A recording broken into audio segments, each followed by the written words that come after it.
Начинаем. Good afternoon, colleagues.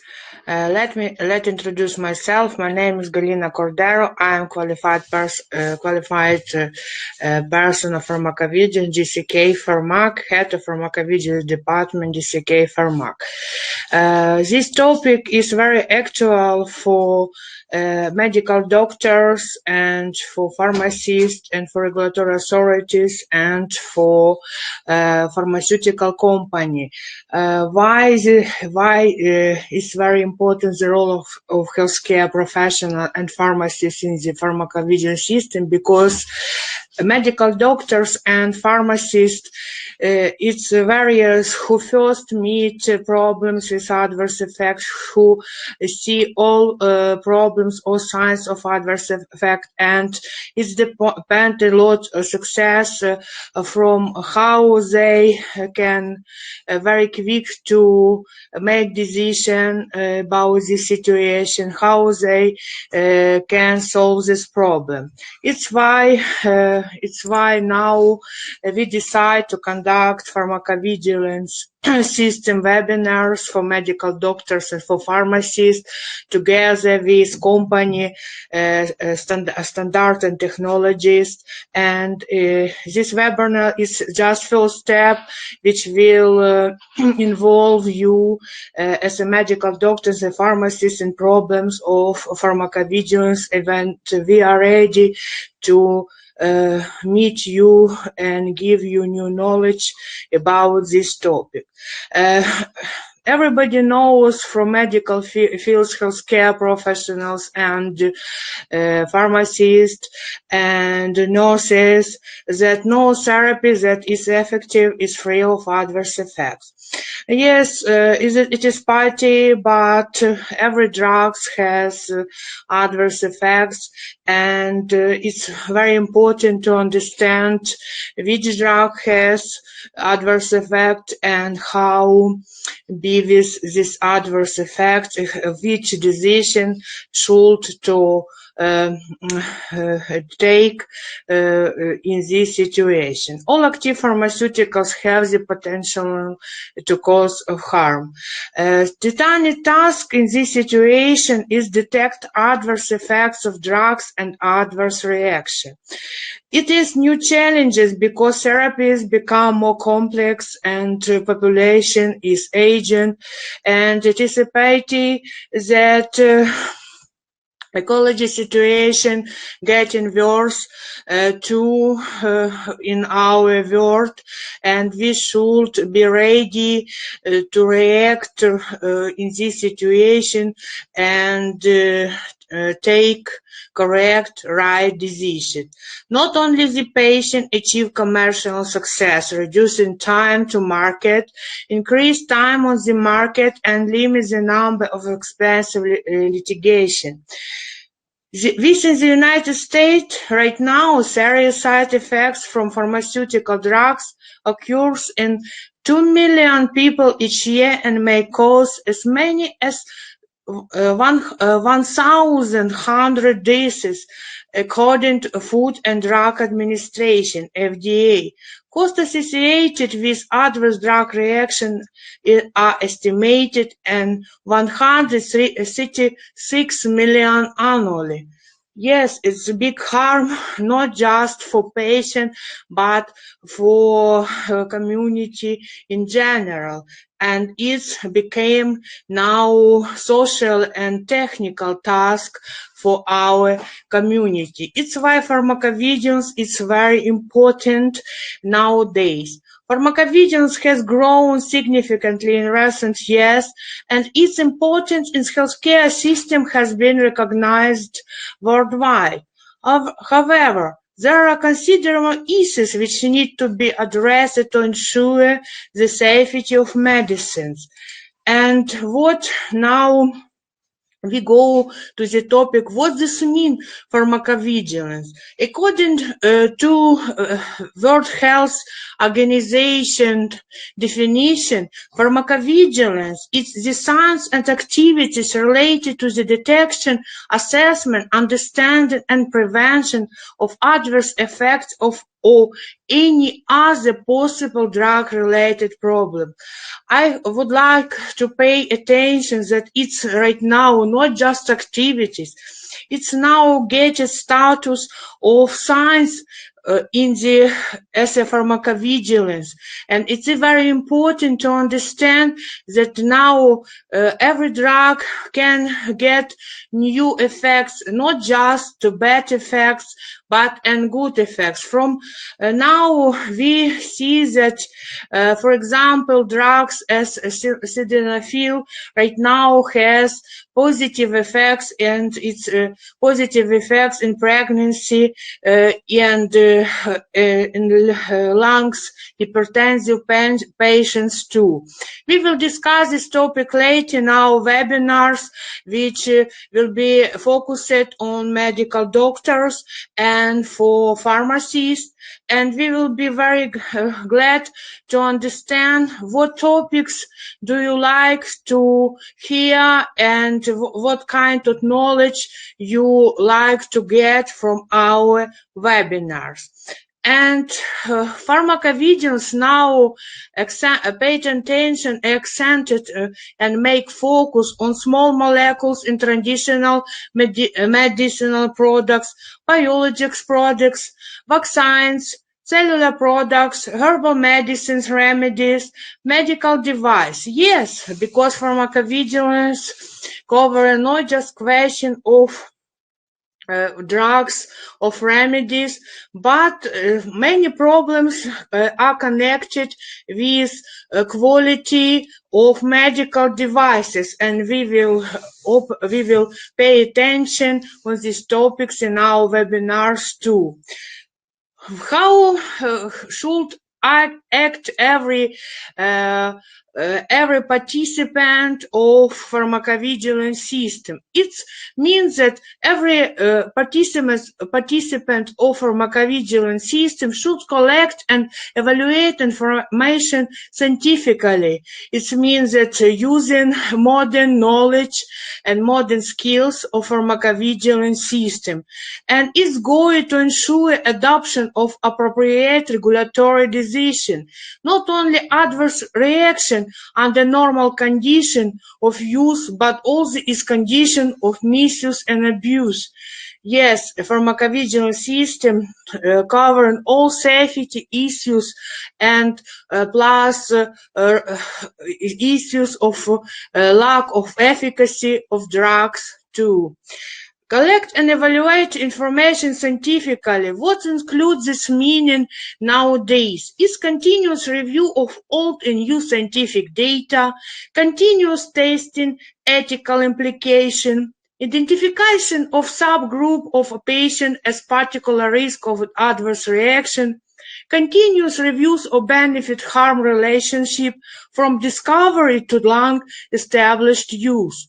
Revise marketing authorization in the light of new discoveries, communicate knowledge and changes with prescribers and users, risk assessment. Now pharmacovigilance getting proactive status, not just retrospective analysis and assessment of data of safety and efficacy of drugs, but proactive. It means that it's using clinical trials and other tools for as proactive pharmacovigilance. Pharmacovigilance plans, risk management strategies, dealing with spontaneous reporting, great literature it is. It's pharmacovigilance is multidisciplinary task, and it's multidisciplinary science. Sectors involved, it's industry, academia, regulatory authorities, and clinicians, pharmacists too. Clinical role of healthcare professionals in problem of pharmacovigilance we will discuss today and pay attention on this topic too. Which field of expertise mean it's science, statistics, law, social science, and ethics. What this mean right now? Definition. According to requirements of World Health Organization, adverse reaction on the other hand, adverse drug reaction are defined by World Health Organization as any noxious and unintended response to a medicines which might occur at doses utilized for prophylaxis, diagnosis, or treatment. Globally, the higher prevalence of adverse reaction has increased the morbidity and mortality in both the hospital and community setting. Adverse reaction is known as one of the main causes of patient harm over the world. In numerous countries, adverse reactions rank among the top leading causes of mortality and morbidity. Pharmacovigilance right now covering pre- and post-marketing period of life cycle of drug. Most new medicines have been studied in a relatively small number of people in clinical trials before licensing. This precludes identified adverse effects with an incidence of the less than 1 of 100 or 1 in 1,000. A step forward, monitoring, detecting, evaluating, and responding to drug safety hazard during the pre-marketing development and post-marketing, which aims right now covering pharmacovigilance in pre and post-marketing period. It's identify and quantify previously and under-recognized adverse effects, identify subgroups of patients at risk, surveillance, evaluation of the harm-benefit balance, detection in appropriate prescribing, clarify products' pharmacological and toxicological properties, identification or interaction, interprofessional communication, and statistical analysis of data. The scale of drug safety issues has now very big volume and play big role in overall.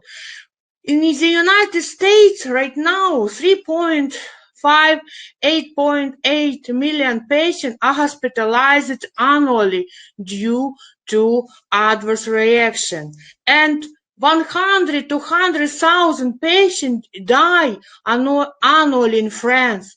1.3 million patients with adverse reaction per year, of whom 33% are serious and 1.4 are lethal. About 10% were hospitalized due to an adverse reaction. In Germany, adverse reaction is the reason for hospitalization in 5.8% of patients. It is fourth place among the causes for morbidity. It means that every fourth patient dying from adverse effects. I would like to pay attention on the importance of this problem right now is drug safety issues. Globally, adverse reaction, one of the leading causes of morbidity and mortality, which continue to pose threats to public health as long as drugs are being used to treat various ailments. A recent review estimated that adverse reactions were responsible for 3.5% of the hospital admissions. Furthermore, 1 in 10 hospitalized patients experiencing an adverse reaction in Europe. Adverse reaction are the fourth to sixth leading cause of death in the United States, and it has been estimated that adverse reaction causes approximately 1,097,000 deaths annually in Europe. In terms of burden on healthcare system, a prospective United Kingdom-based study estimated at any one time the equivalent of up to 800 bed hospitals may be occupied by patients admitted with adverse reaction. The economic costs associated with adverse reaction are significant. In the United States, for example, the cost per adverse reaction in intensive care unit and non-intensive care unit wards has been estimated at dollars around 19,685 and 13,099 respectively. Statistic. When we see results of statistics, we can see that adverse reaction to drugs are most common cause of iatrogenic disease. 3.35 hospitalization due adverse reaction results in 3 million hospitalization annually in the United States of America. Once hospitalized, going and getting 30% chance of adverse reaction. Its risk of each course is 5%. 3 chance of leading threatening reaction. It means the risk of each course is 0.4 reaction. Examples of approaches of realization of regulation of turnover of medicine in different countries of the world.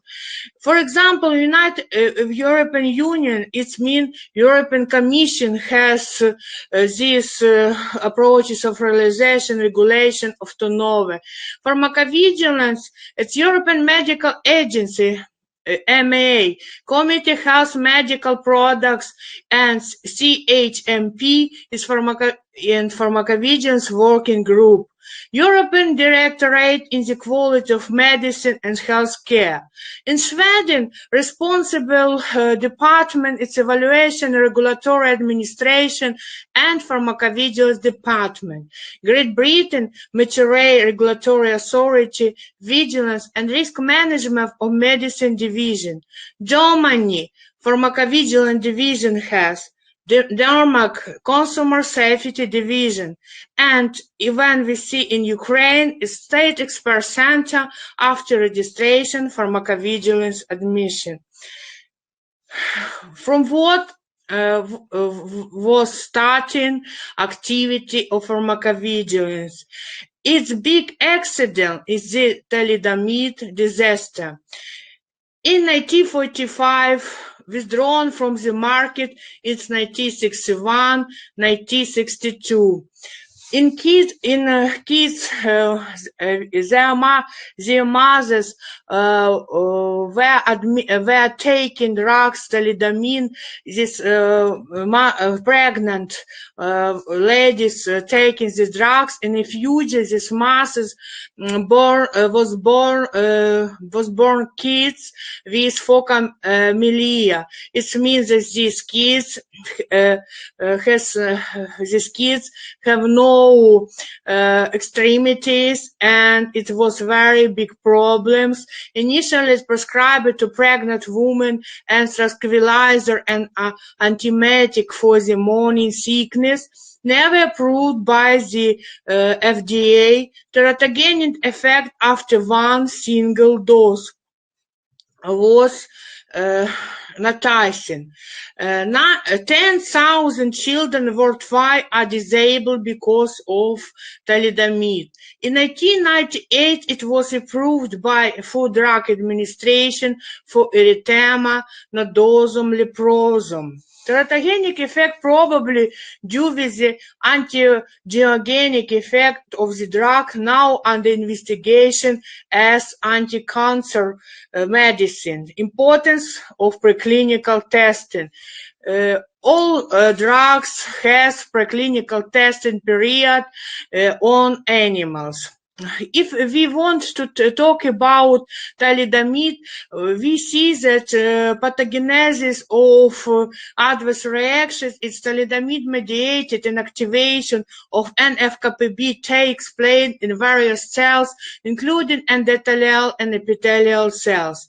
Enantiomers interconvert in physiological condition. Sedative inhibits the release of tumor necrotic factors. Mechanism by which thalidomide modulates immune response and anti-angiogenesis was investigated and proved too.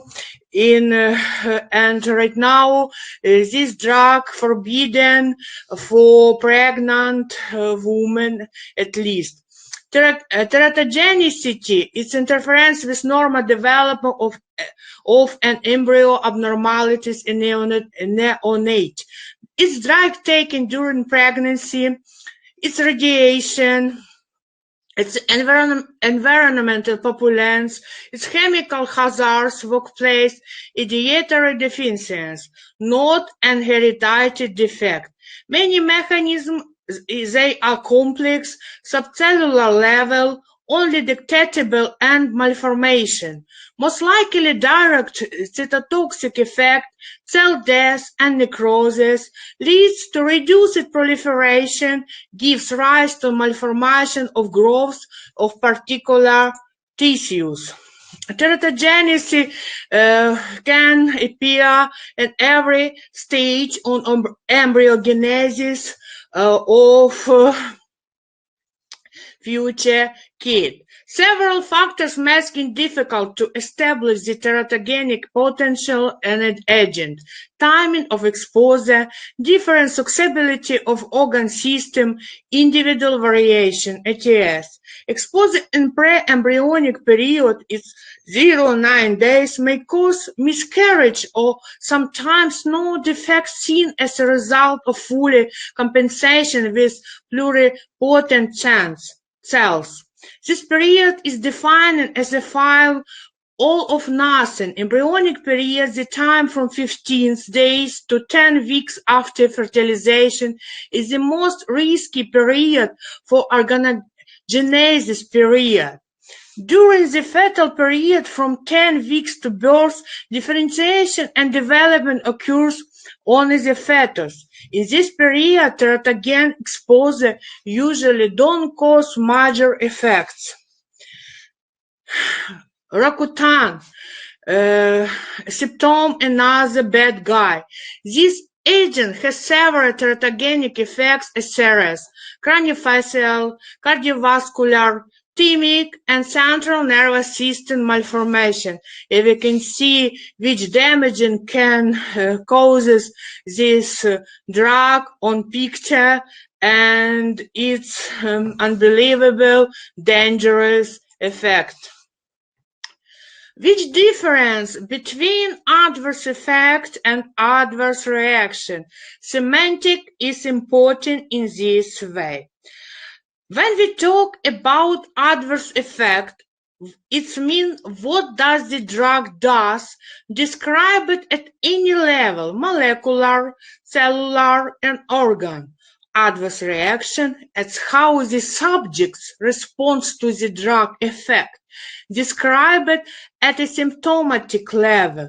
Example, drug X cause a change in the function of an enzyme, affect molecular level, causing a change in apoptosis, affect cellular level, which result in a rash reaction, symptomatic. Adverse effects without adverse reaction. For example, aspirin, its anticoagulant, coagulant activity could be adverse effect. No adverse reaction unless injury. Adverse reaction without adverse effect. For example, digoxin can worsen obstructive cardiomyopathy, increased cardiac contraction against a fixed obstruction caused cardiac failure. Nota bene, no adverse effect digoxin works as should, but adverse reaction. When we continue this comparing adverse events and adverse reaction definition, all adverse reactions are adverse events, but not all adverse events are adverse reaction. Adverse events is injury resulting from medical intervention related to drug. Adverse events that are not reaction to medicine, others as can go not from medical errors. Adverse reaction can go from medical errors. Medication errors that cause harms that are not adverse reaction, and other medication errors that do not cause adverse events.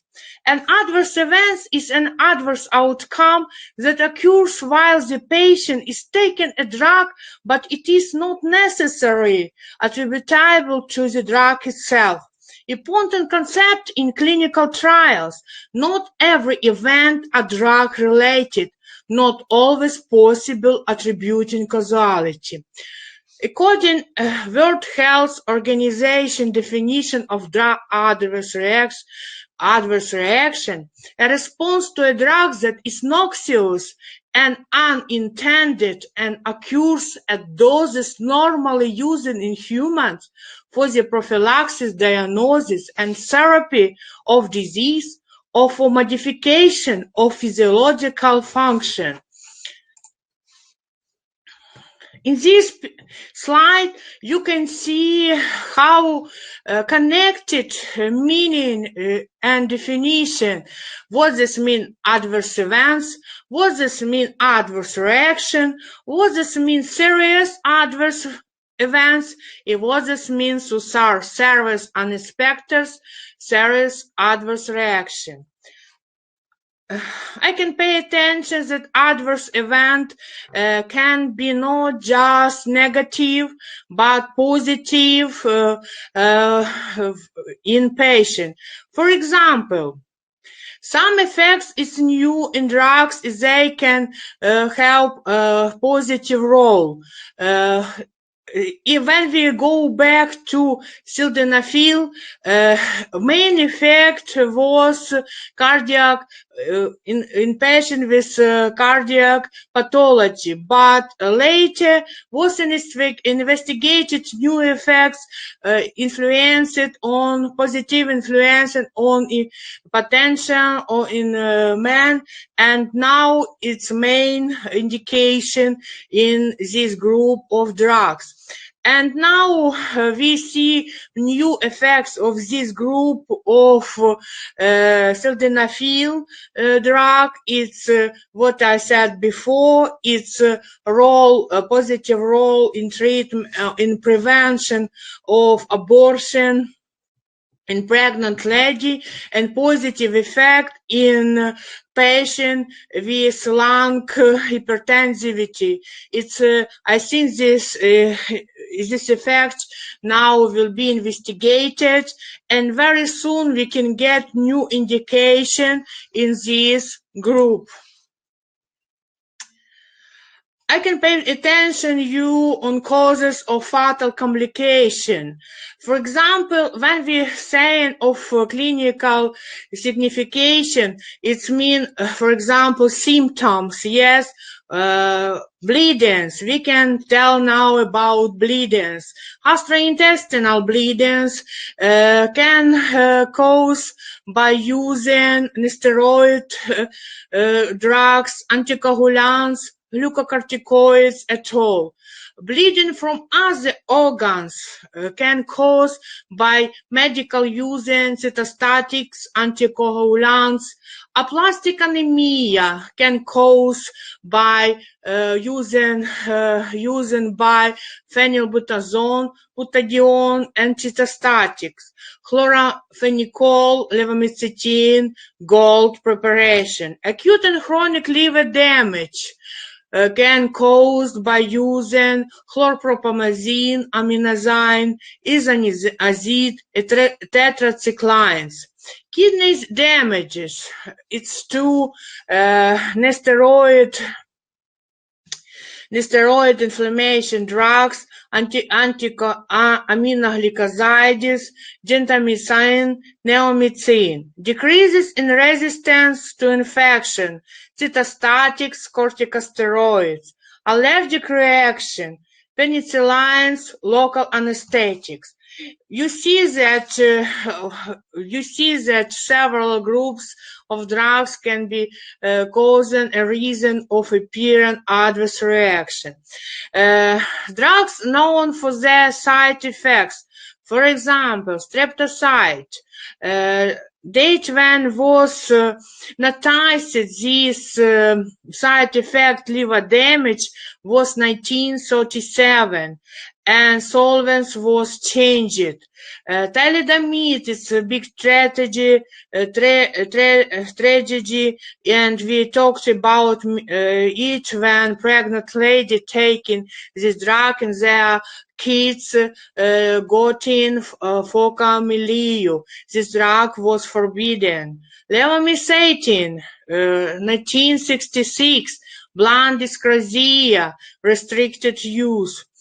We will talk about levamisatine and syndrome of Gray newborn. This syndrome was investigated. It was noticing uses of meta-spontaneous reporting. Cligoquinol, myopathic neuropathy. Myopathic neuropathy was noticed in 1975, and this drug was forbidden. Benoxaprofen, 1982, liver damage, forbidden. Indoprofen, 1984, gastrointestinal bleeding, perforation, forbidden. Asmazine, 1984, gastrointestinal bleeding, perforation, forbidden. Butadiene, 1984, blood dyscrasia, restricted use. Aspirin, Brown-Down syndrome, children, restricted use.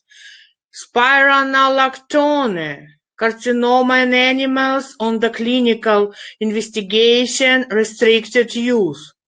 Methylpranol, 1990, Anterion uveitis, forbidden. Teratogenicity, 1991, cardiac arrhythmias, forbidden.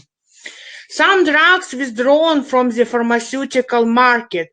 For example, Rofecoxib was approved by Food Drug Administration in 1999 and withdrawn in 2004.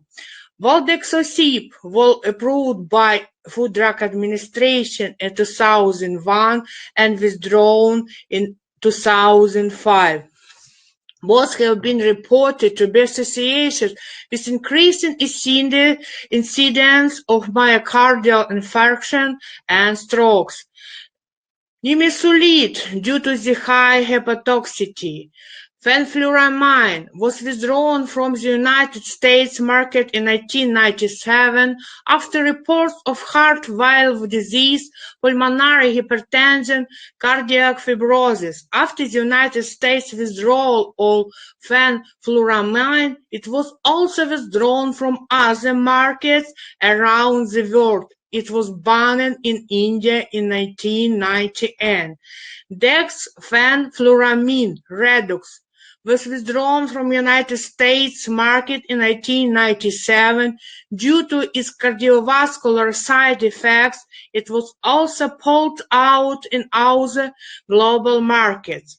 It was later suppressed and superseded by sibutramine, which also initially considered a safe alternative to both dexfenfluramine and fenfluramine, was likewise removed from the United States market in 2010.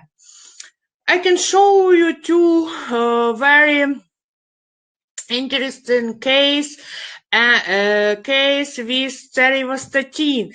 It's a case life cycle from registration of these drugs to stage when manufacturing company removes this drug from sale. Cerevastatin was introduced into clinical practice as a lipid-regulated drug in 1997. But 2000, the World Health Organization Collaboration Center for International Drug Monitoring in Uppsala, Sweden, received information on 549 cases of acute skeletal muscle necrosis associated with the use of cerevastatin. Subsequently, a warning was issued that cerevastatin causes myopathy and acute skeletal muscle necrosis, rhabdomyolysis. In November 1999, in the United States of America and March 2000 in Canada, the prescription instruction was changed to include a contraindication: the combined use cerevastatin, gemfibrozil, another lipid-regulated drug. Similar measures was taken in Australia in February 2001. A warning was issued for prescribing physicians about the possibility of developing acute skeletal muscle necrosis, rhabdomyolysis, when taking drugs from the statin group.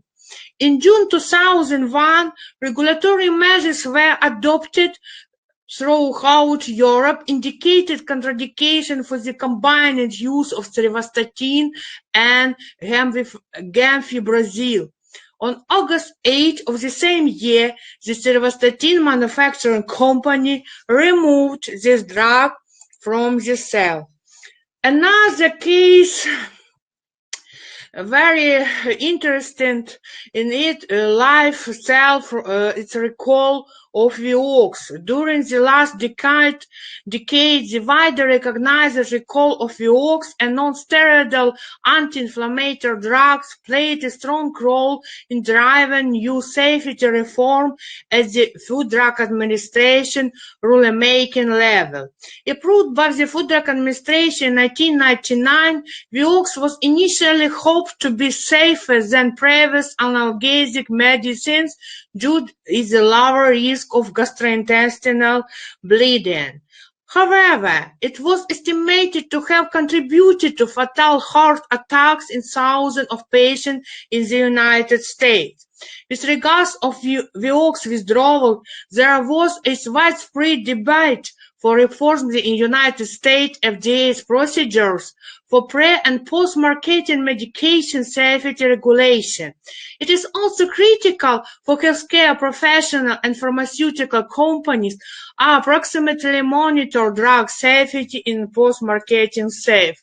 Clinical trials failed to address all safety concerns of the medicine. These drug defects of clinical trials to identify medication safety consist of small study sample size, limited age groups, excluding children, adolescents, elderly, short duration of study, and limited specific indication of use of medicine. Following the introduction of the medicine into pharmaceutical market, massive population of the world get exposed to the medicine. Furthermore, information of adverse reaction is collected over time as the medicine is used for multiple indication or in direct subjects of patient. Its limitation modifies the safety profile of the drug. So, when a drug is newly marketed, much may be achieved about its effects while relatively little could be obtained about its safety. Post-marketing surveillance is vital to identify drug safety issues not detected during the pre-marketing studies. Then, the primary source of safety information for new approved is post-marketing surveillance of adverse experience is both community and clinical settings. Another case is safety issues of pemaline, Xylert. In the United States was used a central nervous system stimulant in pediatric patients with attention deficit hyperactivity disorder for 30 years until it was withdrawn in 2005 due to reports of severe hepatotoxicity. Pemaline Xylert is an agent used to treat attention deficit disorders and other behavioral syndromes. There have, however, been 3 published reports of mild hepatic dysfunction in 5 patients considered with pemolide therapy. We report 2 further cases of prolapsed pemolide hepatotoxicity. You can find this reference in literature easily. One case involved a mild aminotransferase elevation in 6 years old who was on pemolide for 5 months. The second case, an 11-year-old developing hepatic failure with marked prolongation in prothrombin time, non-responsive for parenteral vitamin K, deep jaundice, and submissive hepatic necrosis. This patient has a long history of pamolide usage. Pharmacokinetics and briefly discussion. A spectrum of hepatic disease due to pamolide is considering the importance of obtaining aminotransferase values before, during the initiation, and through how treatment is traced. We see that drugs, even which has long history of taking, can have adverse reaction in different stages of life cycle. And now we go to main topic is assessment of adverse events, which meaning it's including was identifying adverse events requiring not less than 4 assessment. It's assessment of seriousness, it's assessment severity, it's assessment causality, and assessment expectedness. How very easily to remember what this means serious adverse event. I can propose you a very simple how it's remember. For example, Fred does not have any money left. What does this mean? Abbreviation: Fred fatal, does not, disability, have, hospitalization, any anomaly, money medically significant, and left life-threatening. It means serious reaction. Expectedness, adverse reaction. All adverse reaction and that are previously unobserved and undocumented are referred to as unexpected. It means or SMPC or patiently fled, their nature and severity are not considered with information provided in the relevant product information, approved professional package insert or product label. Determination of expectedness is made by the sponsor or marketing authorization holder on a case-to-case basis. Expected events typically do not require expedited reporting regulatory authority. However, right now requirements from European Medicine Agency, all adverse events should be reported by different period of timeline. Non-serious, even expected reactions should be reported to Pharmacovigilance due 90 days. Serious reaction, unexpected and expected, and non-serious unexpected reaction should be reported to regulatory authorities due period is 15 days. Assessing adverse events has several stages, and I try to show it for you right now. First of all, it means that going assessment serious on serious reaction. What this means, serious reaction? It's a serious reaction which go to death, go to hospitalization. This reaction can be cause of getting bigger duration, prolongation of hospitalization. Teratogenic effects or abnormality is what we right now discussed before Fred. Expected end. adverse reaction can be expected it or not expected it. It means that if adverse reaction reflected in SMPC patient reflect reference safety information, it means that this reaction is expected it. Another one will mean unexpected it. Severe, it means that every adverse reaction can have different level of severity. First stage is mild, easy tolerated, causing minimal discomfort. Moderate, sufficiently discomforted to interfere with everyday activities, and severe, prevents everyday activities. And another stage is to determine exactly causality, and it means that afterwards this reaction can have status serious, unserious, expected, unexpected, related to drug, and unrelated, according to scales of causality, which will be about later in our webinar today.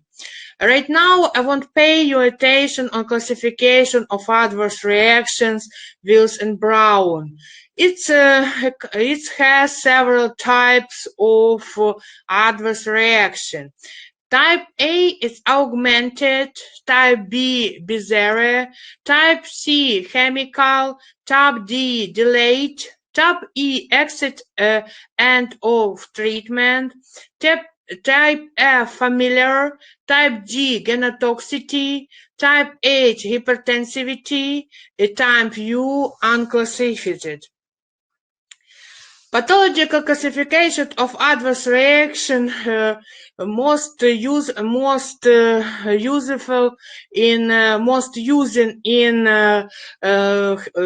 by healthcare professionals and pharmacists is IB classification based on perceived relation of the adverse effect of the drug to dose and mechanism. Are augmented. It's type A reaction and the result of an exaggerated but otherwise normal pharmacological action of a drug given in the usual therapeutic dose. They are usually dose dependent. Is it normal? Implies that an abnormal pharmacological effect might be observed. Nonsense. Usually some are not dose dependent. What this mean? B adverse reaction. Type B reaction, adverse reaction are totally aberrant effects. They are not expected from the known pharmacological action of a drug when given in the usual therapeutic doses to patients whose body handles the drug in a normal way. What about dose dependency? And then C, D, E, short-term reaction A and B, long-term reaction C and D, delayed A, F. C, D, A, and F categories do not specify dose dependence. Right now, we will pay attention to type A augmented adverse reaction. It's this reaction which can be predicted from the known pharmacology of the drugs. This dose-dependent reaction can be elevated by a dose reduction. For example, anticoagulants can be cause of bleeding, beta blockers, bradycardia, nitrates, headache, prazosin, postural hypertension. Type B BIZZARE adverse reaction cannot be predicted from the pharmacology of the drug. These reactions are not dose-dependent, host-dependent factors important in predisposition, penicillin, anaphylaxis, anticonvulsant can cause hypersensitivity. Examples of BIZZARE reaction is hypersensitivity syndrome, Stevens-Johnson syndrome, is hemolytic anemia. Example, erythromycin, dose-dependent nausea and vomiting. It could be classified as A, dose-dependent. It could be classified as B, as it's not predictable effect from the antibacterial normal action. And what about adverse reaction which onset depends on duration of therapy? And C, D, E. Type C, continuing reaction, describes those that persist for a relatively long time, osteonecrosis of the jaw with biophosphonatitis. Type D, delayed reaction, which become apparent sometime after the use of a medicine, leukopenia, which can occur up to 6 weeks after a dose of lomustine. Type E, end of use. Reaction associated with the withdrawal of medicine, insomnia, anxiety, and perceptual disturbance following withdrawal of benzodiazepines. Short-term reaction A and B, long-term reaction C, D, delayed EFE. C, D, E, and F categories do not specify, don't depend. We're going now reaction type C, chemical reaction. This reaction have biological characteristic, can be predicted from the chemical structure of the drug metabolite. For example, paracetamol can be cause of hepatotoxicity. Long-term effects are usually related to the dose and duration of treatment. Examples: ethambutol, retinopathy, nonsteroidal inflammation drugs, nephrotoxicity. Type D, delayed reaction, occur after many years of treatment, can be due accumulation, chemotherapy, secondary tumors, phenytoin during pregnancy can be cause of teratogenic effects, antipsychotic can cause of tardive dyskinesia, analgesics, neuropathy. Type E, end of treatment reaction, occur of withdrawal especially when drug is stopped abruptly, phenytoin withdrawal seizures, steroids withdrawal under cortical insufficiency, withdrawal syndrome examples, benzodiazepines, rebound insomnia agitation, clonidine, rebound hypertension, and corticosteroid, acute adrenal insufficiency. Drug withdrawal reaction, sudden interruption of drug can cause worsened clinical condition for which previously drug was used. Examples: corticosteroids and asthma cause precipitous acute attacks, myalgia, depression. Beta blockers can cause worsening in angina, precipitous myocardial infarction. We now talked about classification according A, B, C, D, E, F type. Right now we will comparing EIDOS and DOI test classification approaches, and we see that EIDOS describes aspect of the mechanism but which the adverse effects arises. DOTS describes in the clinical features of adverse effects when it has occurred. Together, there are two classification systems comprehensively delineate all the important aspects of adverse drug reaction. E, the extrinsic medical species that initiate the effect, E in case of its metabolites. I, the intrinsic chemical species that it affects. D, the distribution in the body of the species. O, the physiological or pathological outcomes, the adverse effect. And S, the sequelae adverse reaction can be classified uses DOTS. Do, doses, time, timing, and C, S, susceptibility. Clinical features of the adverse reaction once it has occurred. IB And together using classification system EIDOS and system classificator duty IB classification is defined only by properties of the drug, pharmacology, and dose dependency. A dose and dose-TC, it is comprehensive classification, includes properties of the reaction, time course of the reaction intensity, the property of the patient genes, underlying pathologies, biological differences, the contour accessibility. And when you compare the system just in this way, you will get result.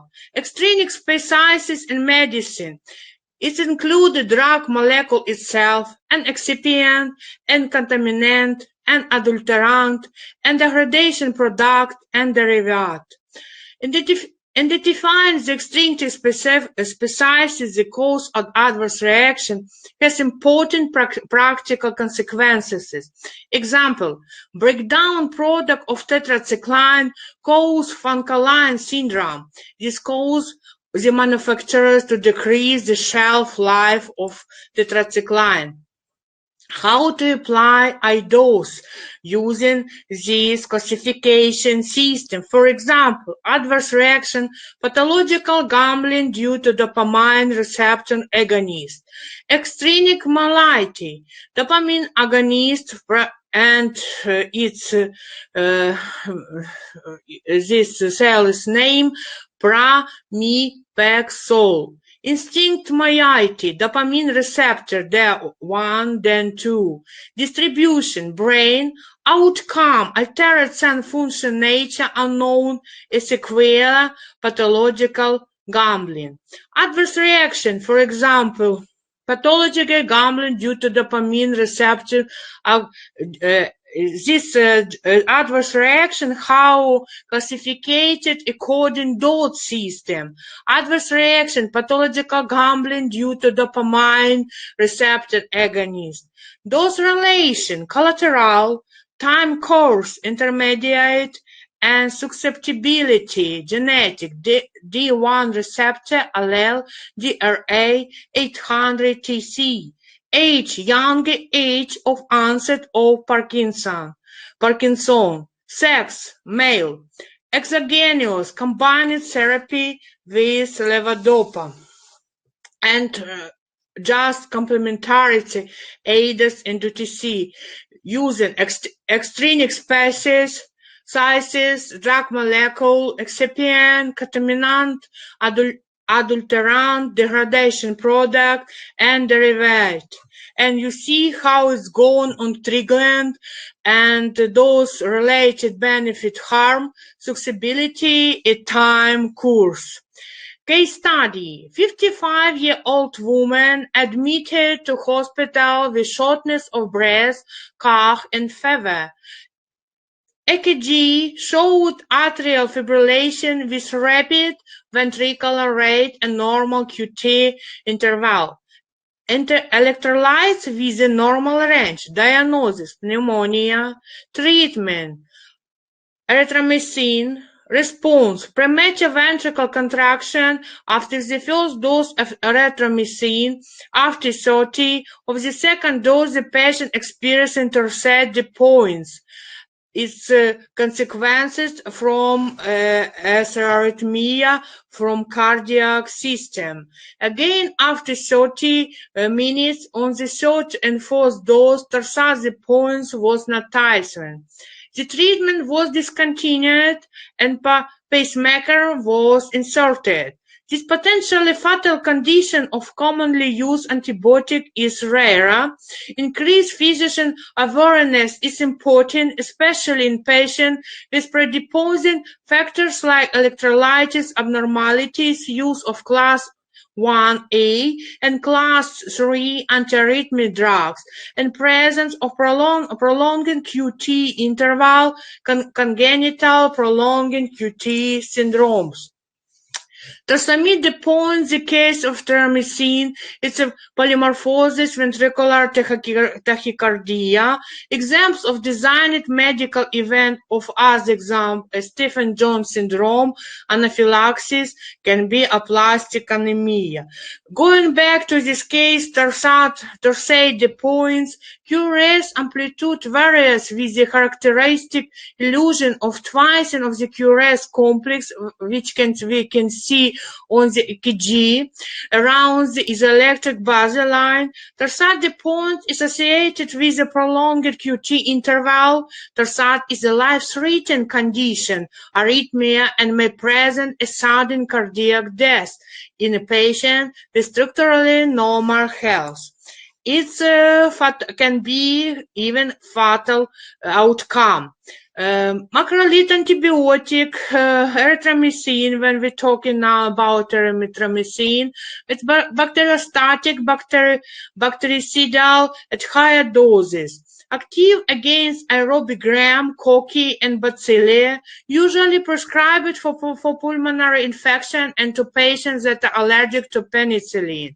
The association of erythromycin with Torsade points has been reported in 18 cases to date.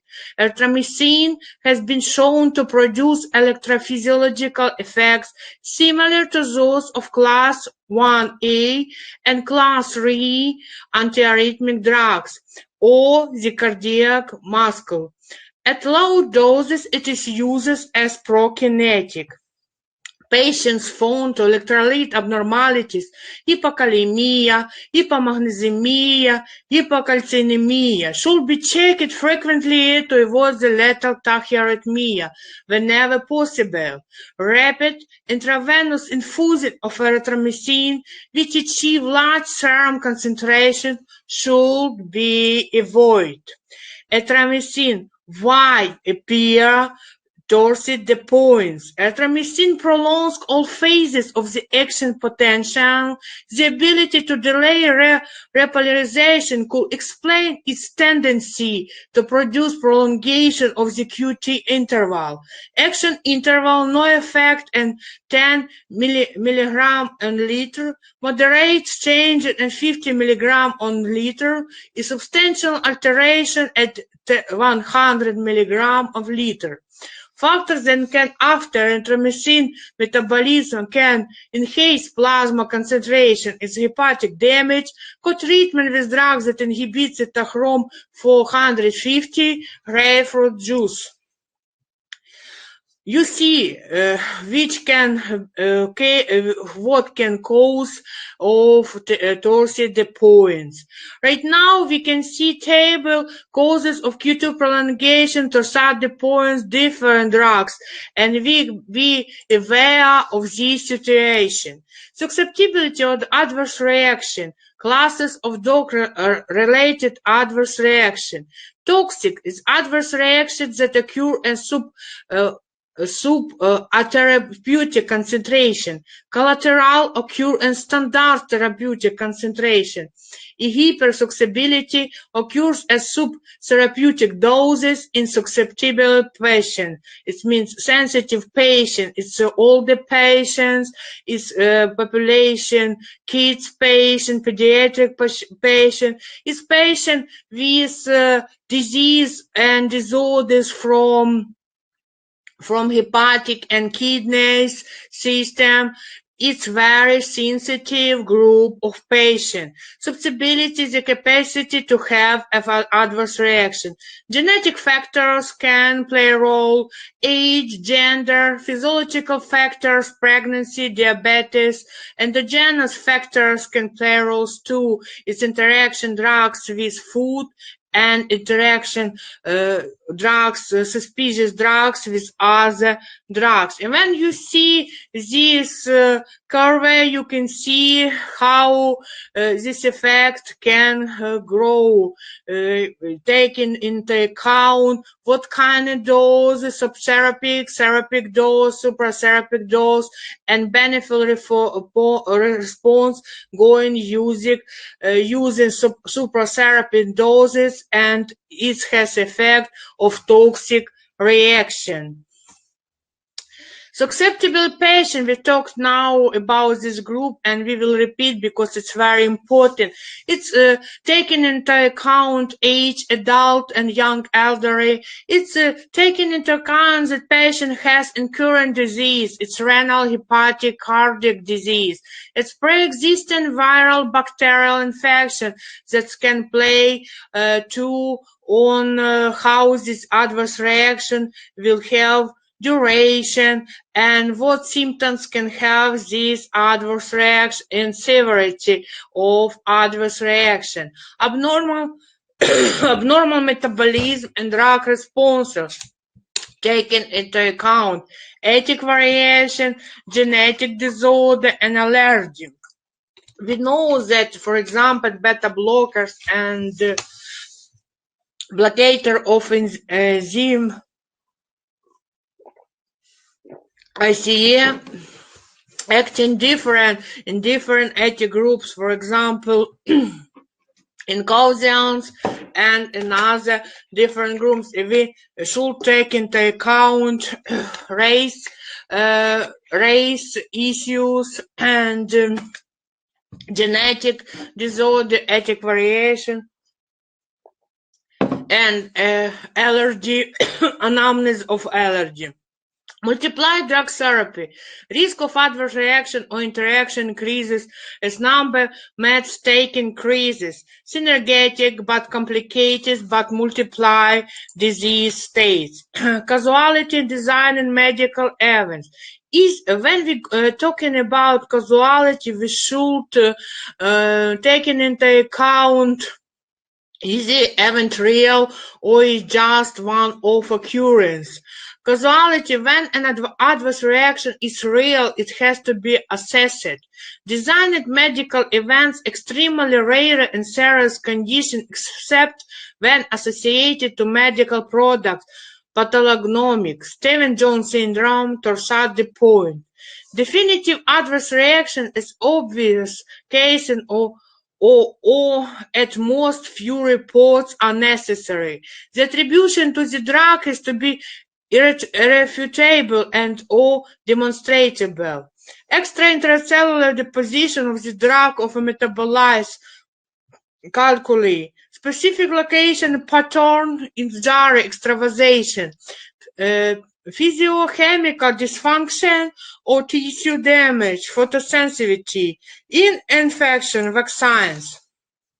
Let's know troublemakers: aspirin, paracetamol, and Reye syndrome.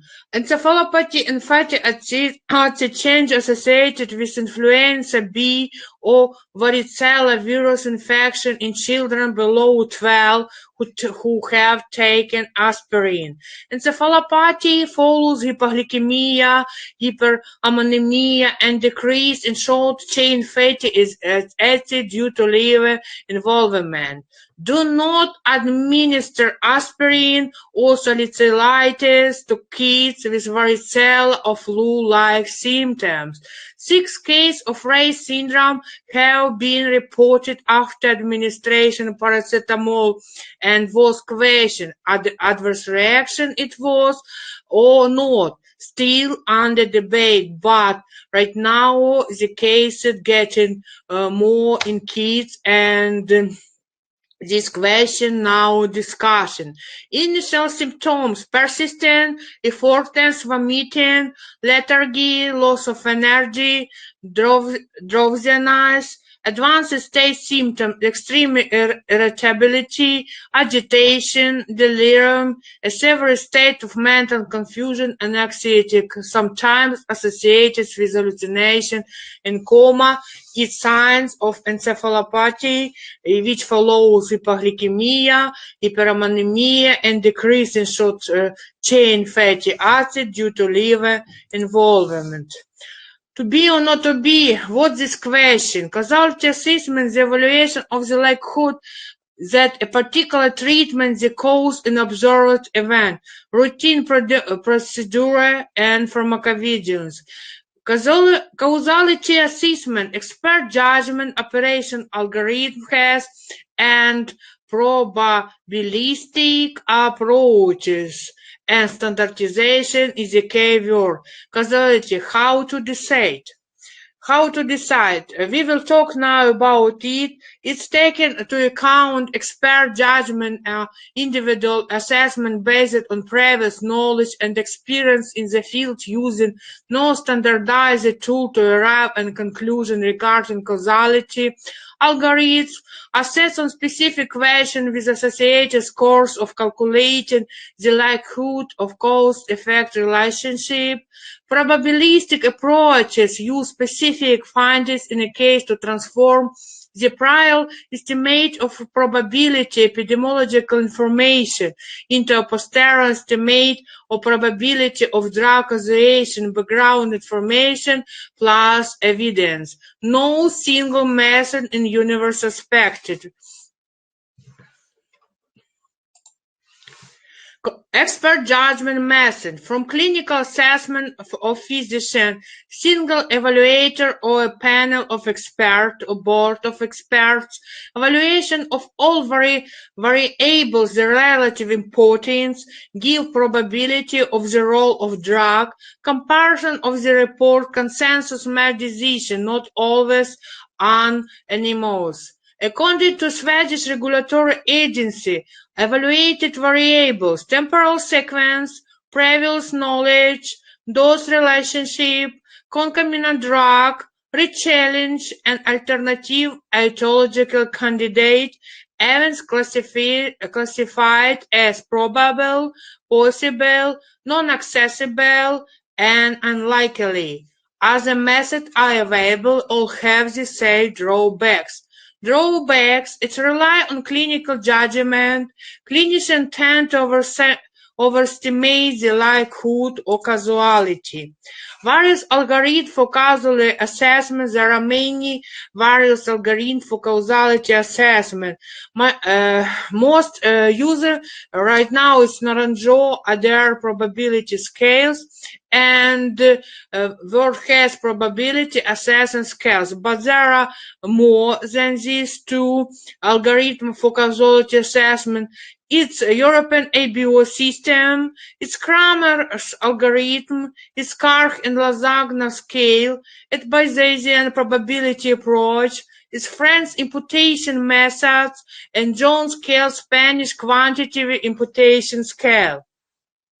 When we talk about Naranjo, its causality algorithm, their equation with taking bias and summarizes these bias from that going decision. It's when scoring more than 9 is definitive reaction, when scoring between 5, 8 probable, 1, 4 possible, and 0 doubtful. Drawbacks, same as an expert judgment, implementation of algorithm non-straightforward. Agreement is between algorithms very poor. No flexibility, no room for extra comments.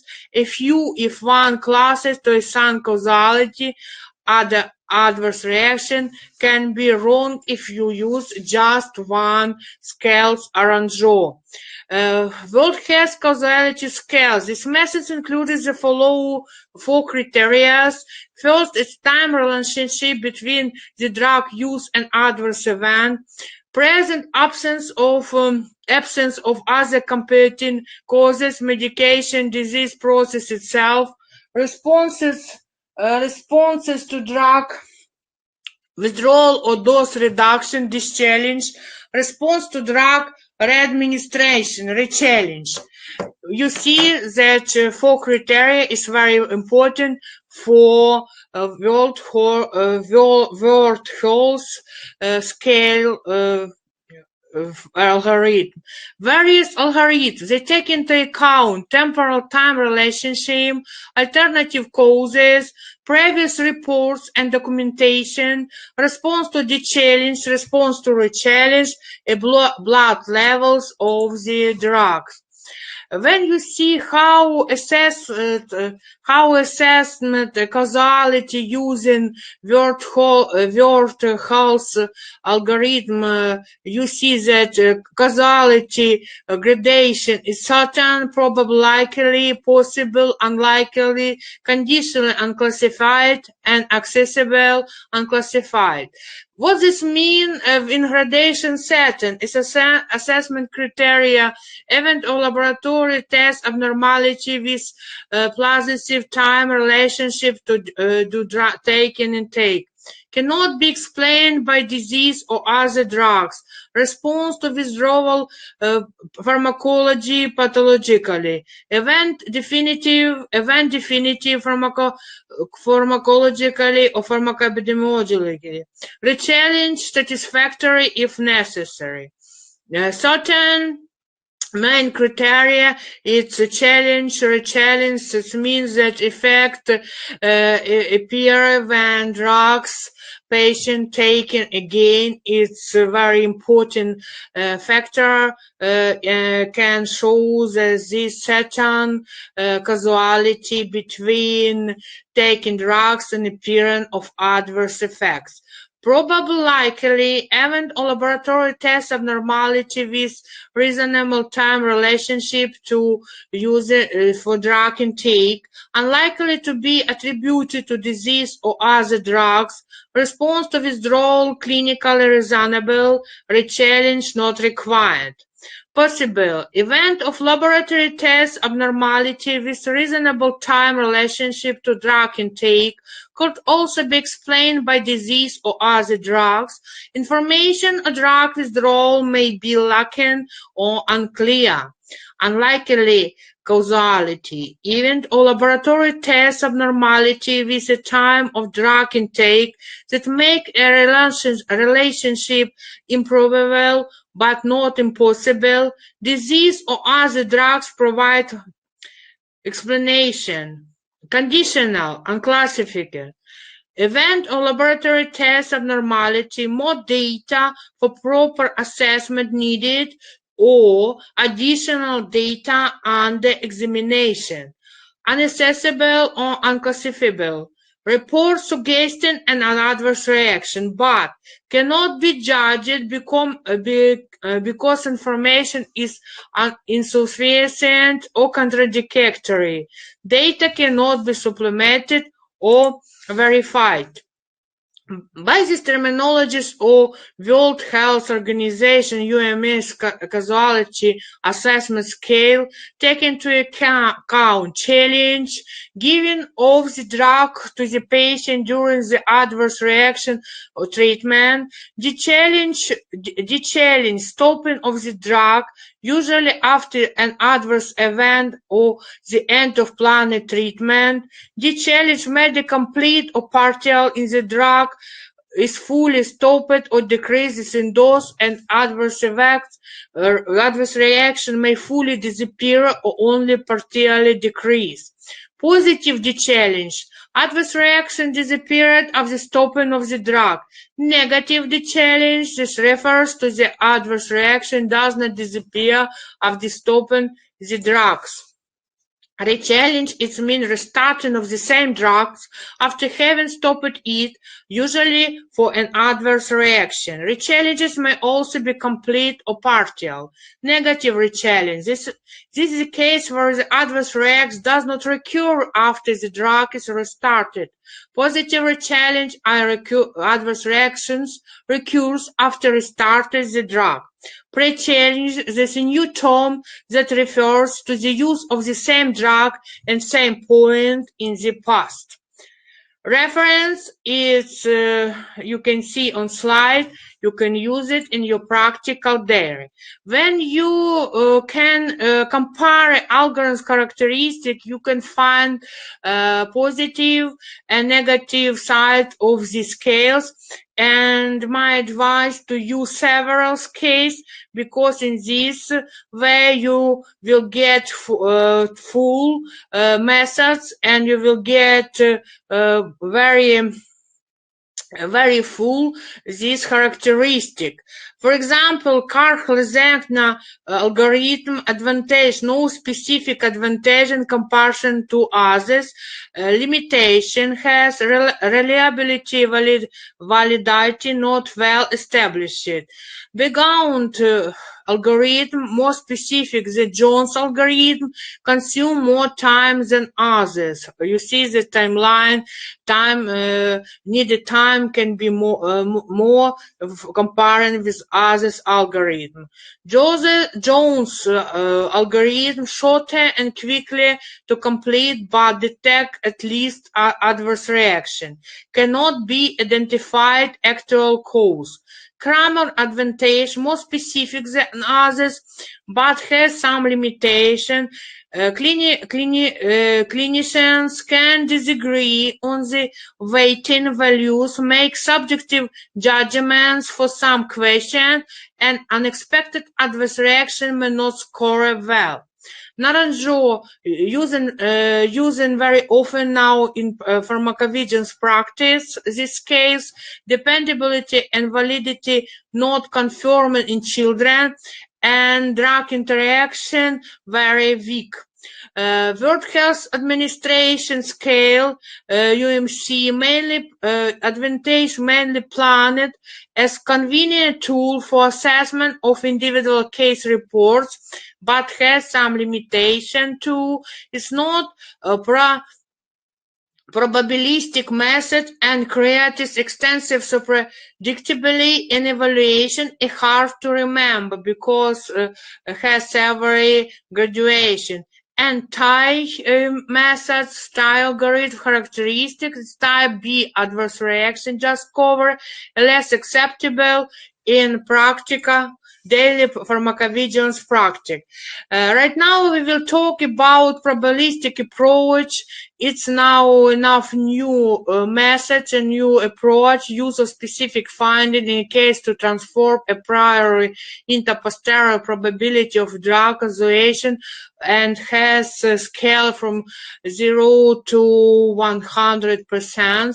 Bayesian adverse react diagnostic instrument tool using decisional analysis tool, probability of causation is calculated from epidemiological and clinical data prior odds and case analysis like Hood ratio.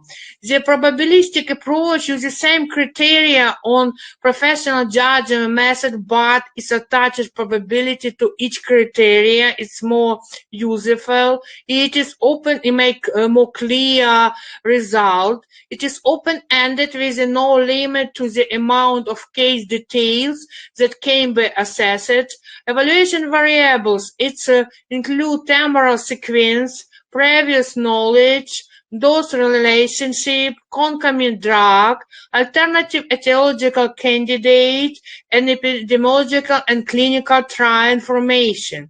6 priori odds assessment subset. Epidemiological and clinical trial information plus 5 category dealing with case-specific information or possible different diagnosis like likelihood ratio. The output is expressed as posterior probability from 0 to 100%, not drug-induced, definitely drug-inducing, has drug bags complexity, and should be calculated. It's one from modern methods and approach in detection of causality between apparent adverse effects, adverse reaction, and medical using of medicines. Risk groups of patients associated with developing adverse reaction according to World Health Organization criteria. It's young children, especially premature newborns, it's persons of advanced and senile age and elder patients, it's pregnant ladies, it's patients with damage to the hepatobiliary tracts and genitourinary system, it's disorder and disease from hepatic system and kidneys, and including two cardiac disorders too in this group. Very sensitive this group. Patient with a burden and history, allergic or others with allergic anamnesis. Patient receiving a long course on pharmacotherapy is risk of polypragmasia because now problems, and one doctor try to treat one disease according to his specification. For example, gastroenterology try to treat some ulcers or gastrointestinal disorders, but the patient can have many diseases, and it's why reasons the patient has risk to get polypragmasia, to have many drugs which can interact and can be a cause, it can be reason of appearing many another adverse reaction related with polypragmasia. I can tell now and can pay your attention on factors predisposing to adverse reaction. It's two groups. First group is factors predisposing to adverse reaction related to they call in like drug-related factors. Those dosage from delivery system and interaction between drugs. Another group is connected with patient-related factors. It's age, geriatrics, age, pediatrics population, concurrent disease, which can be factors predisposing of adverse reaction to in patient, hepatic disease, renal disease, cardiac disease, other disease, genetic factors, and gender. When we will talk about polypharmacy or polypragmasia, patients on multiple drug therapy are more prone to develop an adverse reaction, are more prone to develop an adverse reaction. Alteration of drug effect of drug reaction through interaction mechanism or by synergism. It can be cause and reason. It can be reason of appearing adverse reaction in patient too. Risk increases with increase is no of drug administration. The number of prescribing drugs depends on the severity of the condition, concomitant diseases, alertness of the doctor and the patient himself. In the case of simultaneous or sequential administration of two drugs or more, it is possible to strengthen or weaken their therapeutic activity, change the quality of action. For example, reserpine sharply reduce the analgesic effect of morphine or clonidine, vice versa. Forms the condition for the development of multivalent sensitization can be reason. Cross allergy can be reason, can causes in patient, and cross allergy it's more characterized in group patient who taken antibiotics. Creatinine increasing difficult in identify drugs that cause unwanted adverse reaction.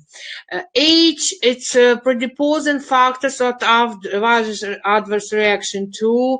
It's elderly and pediatric patients are more vulnerable to adverse reaction. For example, in elderly patient, physiological changes, nitrate or ICA inhibitor induce postural hypotension. In neonates, drug handling capacity differ compared to adults. For example, gray baby syndrome with chloramiphenol chloramphenicol, gray baby syndrome with patients who taken levomycin. Drug characteristics: some drugs are highly toxic in nature. Cytotoxic drugs result in nausea and vomiting. Narrow therapeutic range drugs like digoxin and gentamicin, slight increase in concentration may result in toxicity. Toxicity related with kidneys problems can be appear reason of kidneys and ototoxicity problems very important. And now this group of antibiotic gentamicin taken doctors who admit these drugs very aware with this drug right now because of toxicity. Gender: women are more susceptible to adverse reaction, more sensitive than males. Reasons are physiological, pharmacokinetic, pharmacodynamic, and hormonal variation. For example, chloramphenicol induces aplastic anemia and phenylbutazone induces granulocytosis are twice and thrice as common in women in men respectively. Race and genetic factors: adverse reaction more common in genetically predisposed individuals. For example, glucose 6 insufficiency dehydrogenase deficient patient higher risk of development hemolysis due to primaquine. When we're talking about genetic variety, we can tell that acetylation dependent on genetic individuals affects slower as acetylators. For example, isoniazid, hydralazine, procainamide, dapsone, some sulfonamides. Increased incidence of peripheral nephropathy is observed in slow accelerated of isoniazid. Oxidation also shows genetic variability. There are individuals with impaired oxidation with normal oxidation.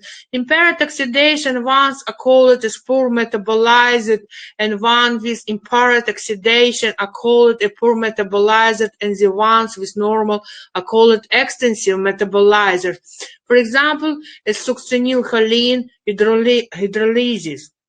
Succinylcholine is hydrolyzes pseudocholinesterase. In some individuals, pseudocholinesterase is abnormal and does not metabolize succinylcholine rapidly. In such cases, drug persists in blood and continues to produce narrow muscular blockade to several hours. This results in respiratory paralysis called choline apnoea. Is very important, these disorders. For example, when we continue topic genetic basis, a typical pseudocholinesterase can be causes of full dehydrolysis, adverse reaction, normal action of succinylcholine hydrolysis. Take, for example, 5 minutes. Here it takes 1 to 2 hours, results in prolonged respiratory failure. Hydroxylase polymorphism, faulty oxidation, adverse reaction, phenotoxicity rising in slow hydroxylators. Oxylator titers can cause and this patient can have adverse reaction in fast accelerators, acetylhydrolazine, hepatotoxicity in slow accelerators, peripheral neuritis in slow accelerated dapsone hemolysis. Glucose 6 dehydrogenase deficiency, X-linking recessive primaquine, sulfonamide nitrofuration cases, hemolytic anemia. 5 uraphenogene synthesized enzyme deficiency required for heme synthesis, barbiturates, phenacetin, carbazepine give rises to acute intermediate porphyria. Increased risk due multiplied drugs user for their disease. Impaired hepatic and renal status are also in higher risk of development of adverse reaction. Patients with decreased renal function treated with aminoglycosides increases risk of hepatotoxicity. Hepatic disease can be caused by hepatocellular dysfunction, and several hepatitis or advanced cirrhosis can reduce the clearance of drugs like phenytoin, theophylline, and warfarin. A reduction in hepatic blood flow is a heart failure can reduce the hepatic clearance of drugs that have a high extraction ratio, for example, propranolol, morphine, and peptidine extraction ratio, propranolol, morphine, and peptidine.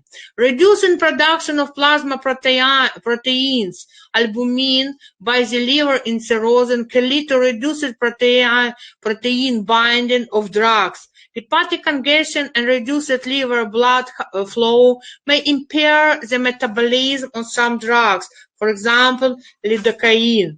Hepatic disease can alter pharmacodynamic responses to drug in several ways. Reducing blood clotting. In cirrhosis and acute hepatitis, production of clotting factor is impaired and patients bleed more readily. Drugs that impair blood clotting homeostasis or that predispose or bleeding by causing gastric ulceration should be avoided of use with care. For example, anticoagulants and steroid anti-inflammation drugs. Hepatic encephalopathy. In patients with one or body light or hepatic encephalopathy, the brain is more sensitive to the effect of drugs with sedative action. Instead, drugs are used, coma can be resolved. Opioids, other narcotic analgesics, and barbiturates, sodium or water retention. In hepatic cirrhosis, sodium and water retention can be exacerbated by certain drugs. Nesteroid, anti-inflammatory drugs, corticosteroid, carbazepine, and formulation containing large amount of sodium. Renal disease, if drug of active metabolite is extracted by glomerular filtration or tubular secretion, it will accumulate in renal insufficiency and toxicity with acute toxicity. Poor renal perfusion may result in reduced renal elimination, for example, procainamide. Cardiac disease, cardiac failure, particularly congestive cardiac failure, can alter the pharmacokinetic properties of drug by several mechanisms. Impaired absorption due to intestinal mucosal edema, poor splanchnic circulation can alter the efficacy of some oral diuretic, for example, furosemide. Reduction in the apparent volume of distribution of some cardio drugs, procainamide, lidocaine, quinidine.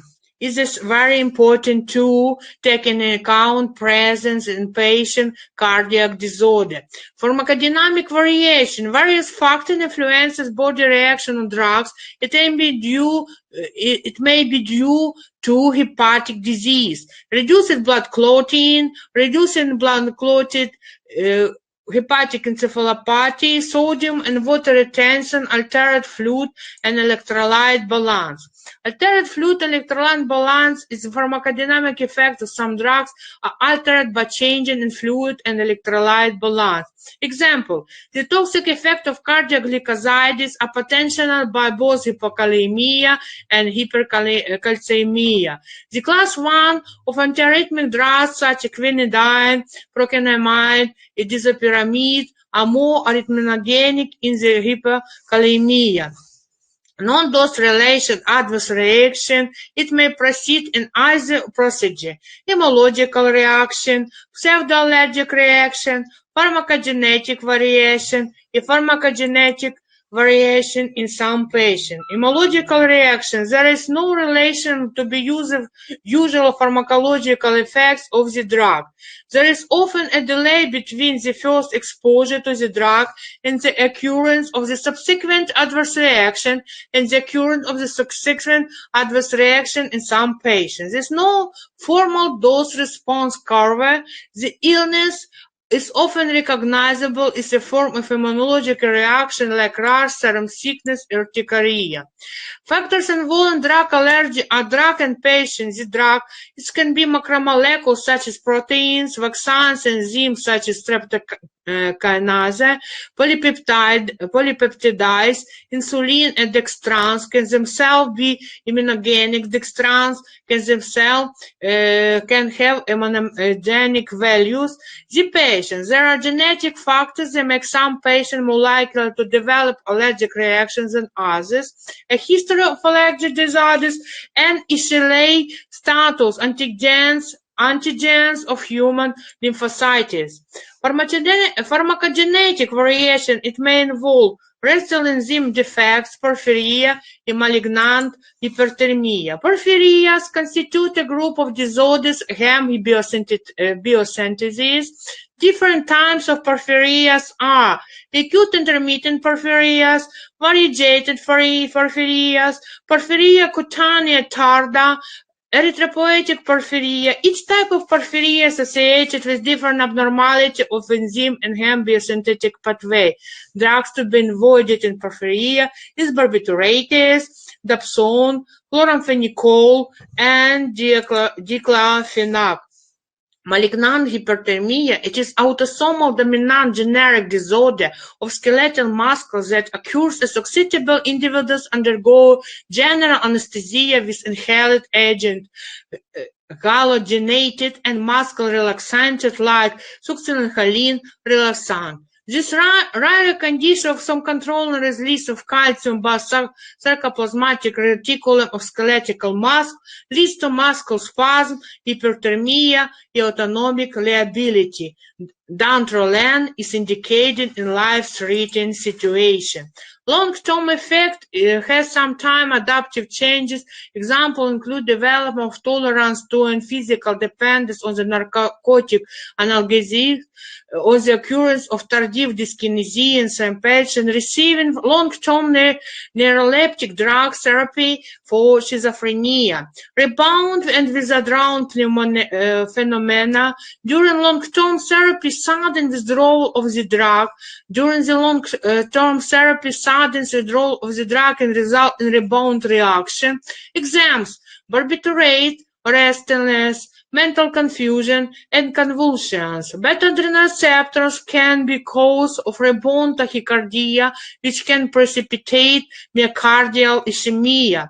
Corticosteroids can be reason of adrenal insufficiency. There are three major mechanisms of carcinogenesis. Hormonal mechanism more often. Incidence of vaginal adenocarcinoma is increasing in daughters of women who taken stilbestrol during pregnancy for the treatment of threatened abortion. Increasing risk of breast cancer is about 50%, and women taking hormone replacement therapy for more than 5 years.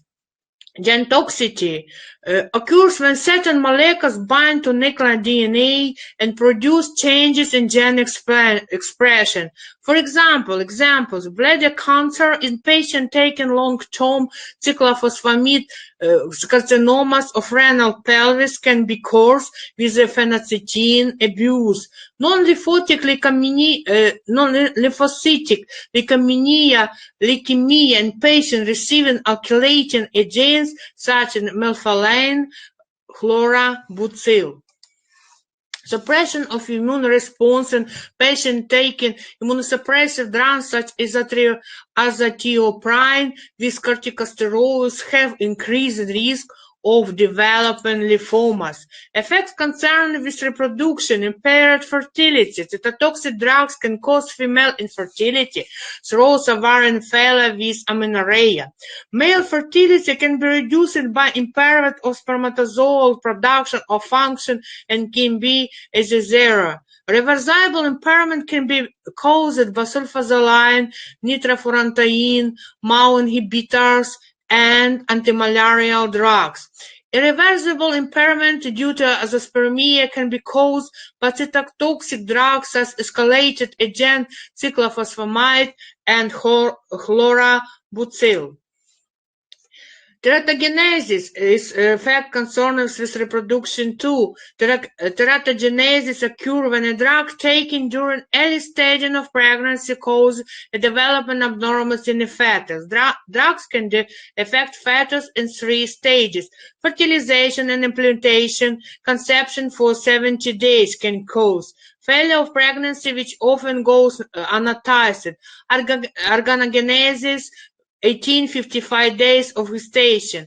Most vulnerable period, the formulate are produced, growth and development. 55 days onward, development and functional abnormality can occur in these patients. ACE inhibitors can cause hypoplasia of organs. Nesteroid anti-inflammation drugs may induce premature closure of ductus arteriosus, and different teratogenic drugs are it's thalidomide, it's methotrexate, it's warfarin, it's phenyltoin, epharbitolin, and valproate. So now valproate has proven effect in pregnant women. This pregnant women with epilepsy who take in valproate,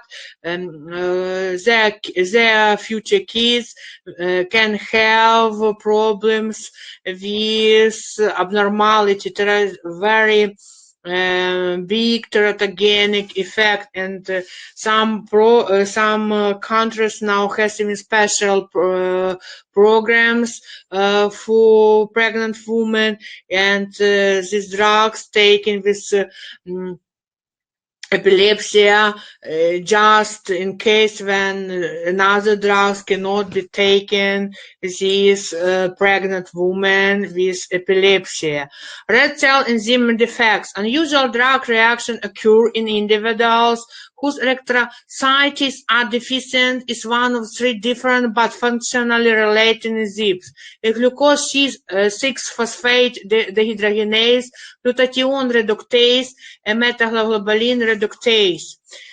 Clinical manifestation of adverse reaction can be in different forms. Its side effects, unwanted, unavoidable pharmacological effects occur in therapeutic doses of drug, predicted from pharmacological effect of drug, for example, atropine, dryness in mouth, promethazine, sedation. Secondary effect, indirect consequences of primary action of drug, indirect consequences of primary action of drug, for example, tetracycline superinfection. Toxic effects, result of excessive pharmacological action of drug due to overdosage or prolonged use. For example, morphine, respiratory depression, aminoglycosides, ototoxicity. Untoward effects occur in therapeutic dose, but is severely necessitate cessation of treatment. For example, vomiting, diarrhea with para-aminosalicylic acid. Idiosyncrasy, its clinical manifestation of adverse reaction too. Genetically determined abnormal reaction to a drug or chemical. Salicylated and sulfonylamides produce hemolysis of individuals whose RBC lack glucose 6-phosphate dehydrogenase. Drug allergy. Immunologically mediated reaction produces symptoms which are unrelated pharmacodynamic profile, drug-independent dose.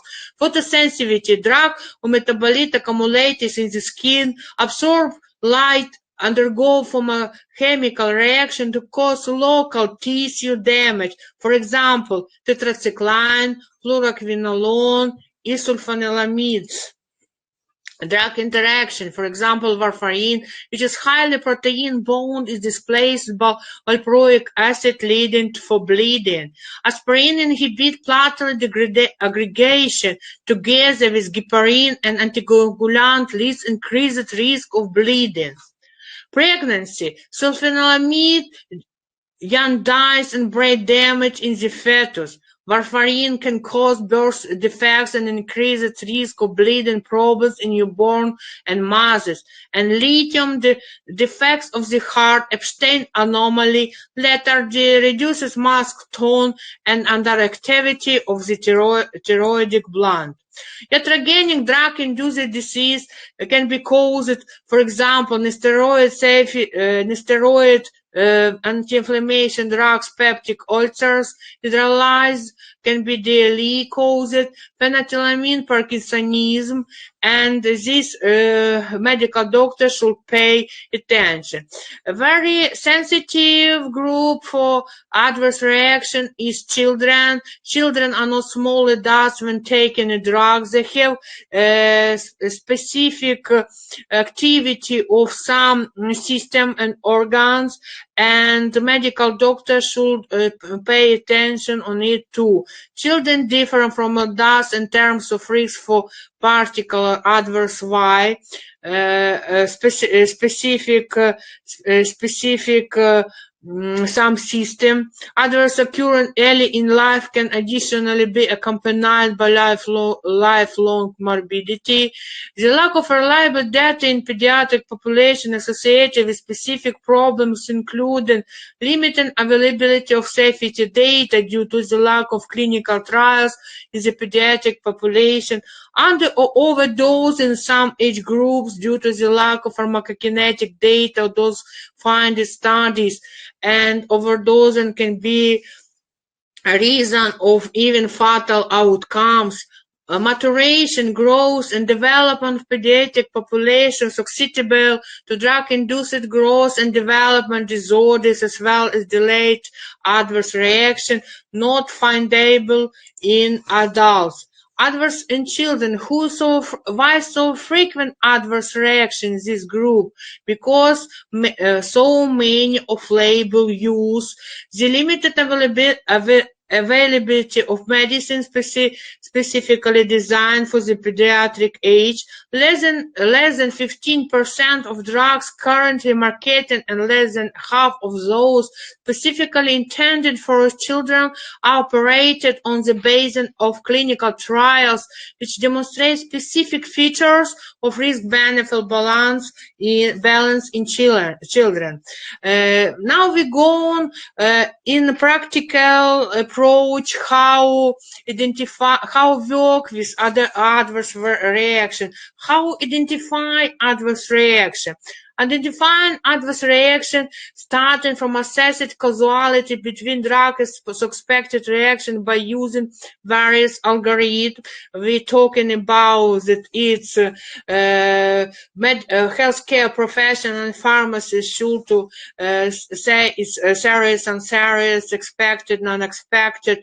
We will now talking about which criteria, which information should to get healthcare professional and pharmacists. Documentation of adverse reaction, patient medical records, reporting serious adverse reaction to pharmacovigilance centers, adverse reaction regulated authorities. Role of healthcare professionals in the pharmacovigilance is critical. They play a crucial role in pharmacovigilance system. They require considerable knowledge and expertise in the field of medication safety, which will successfully contribute to this area through early recognition, management, and reporting of the medicine safety issues. Furthermore, the healthcare professionals should be well educated about the necessity and procedure of adverse event reporting. They should possess a combination of training and research skills in this area. Despite global concerns against medication safety, there is a lack of awareness and knowledge of pharmacovigilance and adverse reaction reporting among healthcare professionals yet. And why? The healthcare profession should be very vigilant in detecting adverse reaction. Adverse reaction may be detected during the ward rounds with medical team. Adverse reaction detected during review of patient chart, patient counseling, medication history review, communicating with other healthcare professionals. To assist adverse reaction, care professionals should closely monitor patients who at high risk include patients with renal or hepatic impairment. Patients taking drugs that have potential to cause adverse reaction. A medical doctor, professional, healthcare professional should know it. For example, drug digitoxin. Patients who have had previous allergic reaction very carefully to collect information concerning on anamnesis of patient, anamnesis of life, allergic anamnesis, anamnesis of disease. Patient taking multiply drugs, pregnant and breastfeeding women. First step in the detection adverse reaction is collection of data. Data collecting includes patient demographic information, present in complaints, past medication history, drug therapy details including over-the-counter current medication, medication of non-admission, lab data such as hematological, liver, and renal function tests. Reported of adverse reaction. To report adverse reaction, medical doctor not be sitting that be suspicious. Make sure the sufficient adequate information is available. Who can report? Recon can be completed by medical doctors, dentists, pharmacists, nurses. Consumer reporting is the need of the hour. What should be minimum information? I can tell it's very simple to remember to alive and not to alive criteria. First of all, it's information who reported. Second, information about patient, disease, which disease has patients, which disease, which drugs concomitant therapy has, all information about anamnesis of life, anamnesis of this. If you will take all information, you will very close to get success in understanding root of appearance this adverse reaction in these patients.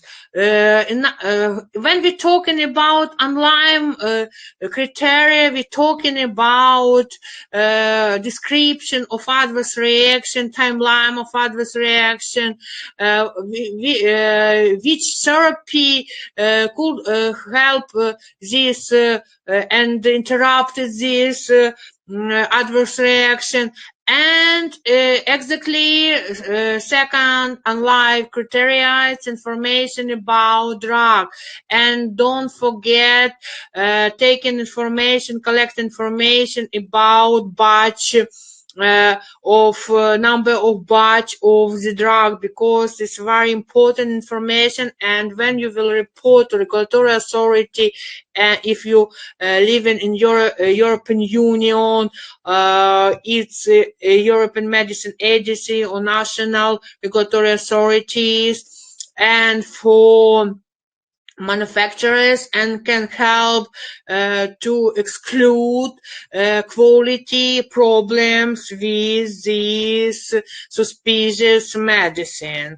When we go, what should be the minimum information should take into account exposure to the drug, temporal time relationship between exposure and the reaction, underlying disease, and concomitant therapy. We now discuss this question, and it's very important too, because I would like to pay attention that patient can have many disease, and very important to understand root cause of this disease. It can be signs of concomitant therapy too, and healthcare professional, medical doctor should exclude it too as a reason of adverse reaction. What should to report healthcare professional, medical doctors? Serious and life-threatening reaction, fatal reaction, reaction resulted in disabilities, permanent harm, reaction resulted in increases healthcare costs, severe reaction of any time, any reaction of newer drugs, new reaction to any drugs in the market, and rare and uncommon adverse reaction. I talked about European Union, but pharmacovigilance system now has very high development level, and United States, Canada, Brazil, and many other countries. It's a very important question now in many countries as a safety and efficacy of medicines. How to report? Reporting can be made through reporting forms, SIOMS forms. It dependent on practice scenario. It dependent of local requirement of country too. Minimum information about the case of adverse reaction necessary for the preparation of initial report, because there are two kinds of reports: initial report, and when you as a healthcare can get additional information, you can provide regulatory authority reporting, follow-up information which can clarify adverse reaction, clarify concomitant therapy of drug of patient, concomitant disease of patient. It can be helpful and very useful to detect causality between apparent adverse reaction and exactly using administration medical drugs, medicine.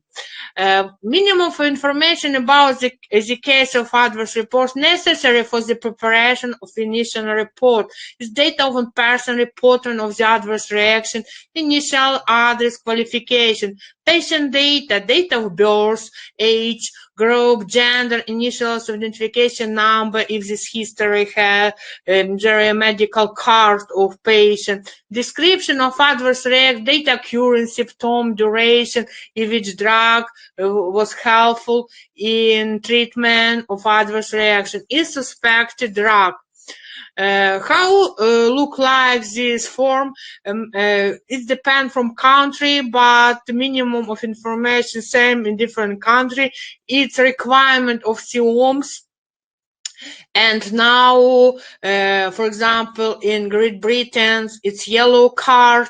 Some forms has SIOMS forms, but approaches for reporting and necessary information, volume of necessary information is same. Where to report? Local preference center of national center, regional pharmacovigilance center, national pharmacovigilance center. It's Uppsala Center, World Health Organization Collaboration Center. It's all regulatory regulatory authorities, for example, European Medicine Agency, or for example, if Germany is local Germany regulatory authority, all levels should get information about adverse reaction, and manufacturers should get information too, because it's very important to develop risk management plan for manufacturers, and one aim of this risk management plan to prevent and try to avoid adverse reactions in future, and minimize risks of adverse reaction in patient overall. and very development very development manufacturers get information in case of trial drugs, non-marketing drugs, exactly very pharmacovigilance system accenting as proactive pharmacovigilance, newly marketing drugs too. But for example, for example, from experience of pharmacovigilance, even drugs with long history can have can have adverse reaction, very serious. For example, the hydrochlorothiazide is drugs with history more than 30 years in location in different markets, and now we have information that these drugs can be can have development and can cause of development adverse reaction is non-melanomic cancer, and but it was long history, a very hard job to analyze and assess, make a medical assessment, and now we have this new safety issues of this drug. Spontaneous message enough successful, and using this method was getting safety issues, for example, QT interval prolongation with thiazide, uveitis when taking metoprolol, Gray syndrome of newborns when taking chloramphenicol, agranulocytosis and phenylbutazone, and thromboembolism with oral contraceptive. Now oral contraceptive when has a new signal, it's depression symptom in ladies and women, even with suicidal outcome, and gynecologists should be very attentive, be very aware in administration this group oral contraceptives in ladies. Fertility is good, but benefit risk ratio benefit is very important, and you should take into account fatal outcomes can happen too. Thromboembolism and suicide in lady who taken these oral contraceptives. Underreporting varies with factor. Reporting higher for new drugs than for old, but we know hydrochlorothiazide who these drugs has get adverse reaction after long life in market, 30 years, and now we have serious reaction and serious risk. Serious reaction are reported to a higher degree. Type B reaction are reported more commonly than their share for even in practice.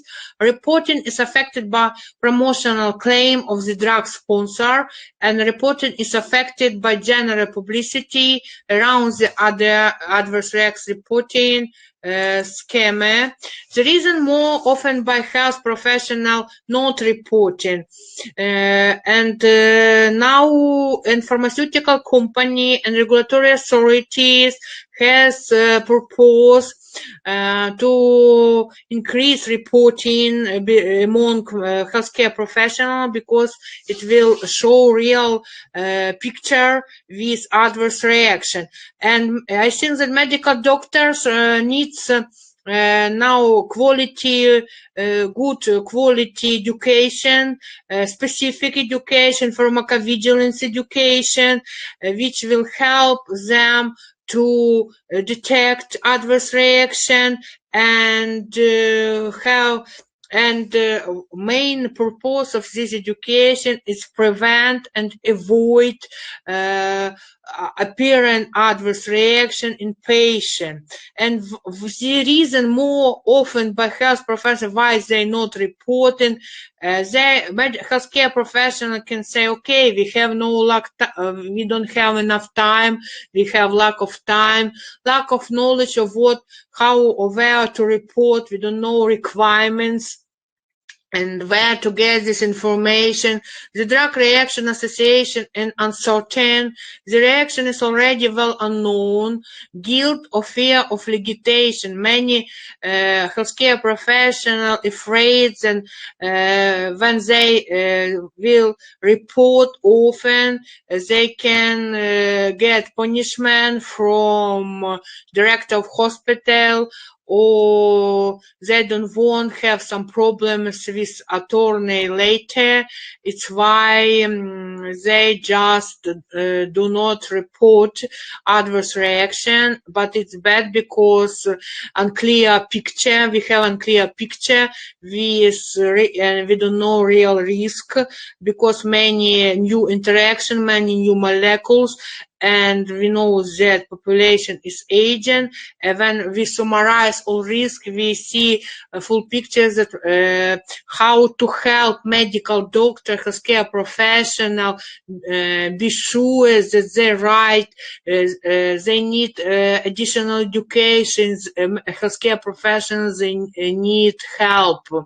Believe that all registered medicines are safe. Some healthcare professionals thinking like it. And non-availability of reports and form is technical question, but right now it's no problem because every regulatory authority has form on their site. Reporting can be online, it's not difficult. Activity and size of pharmaceutical company has special page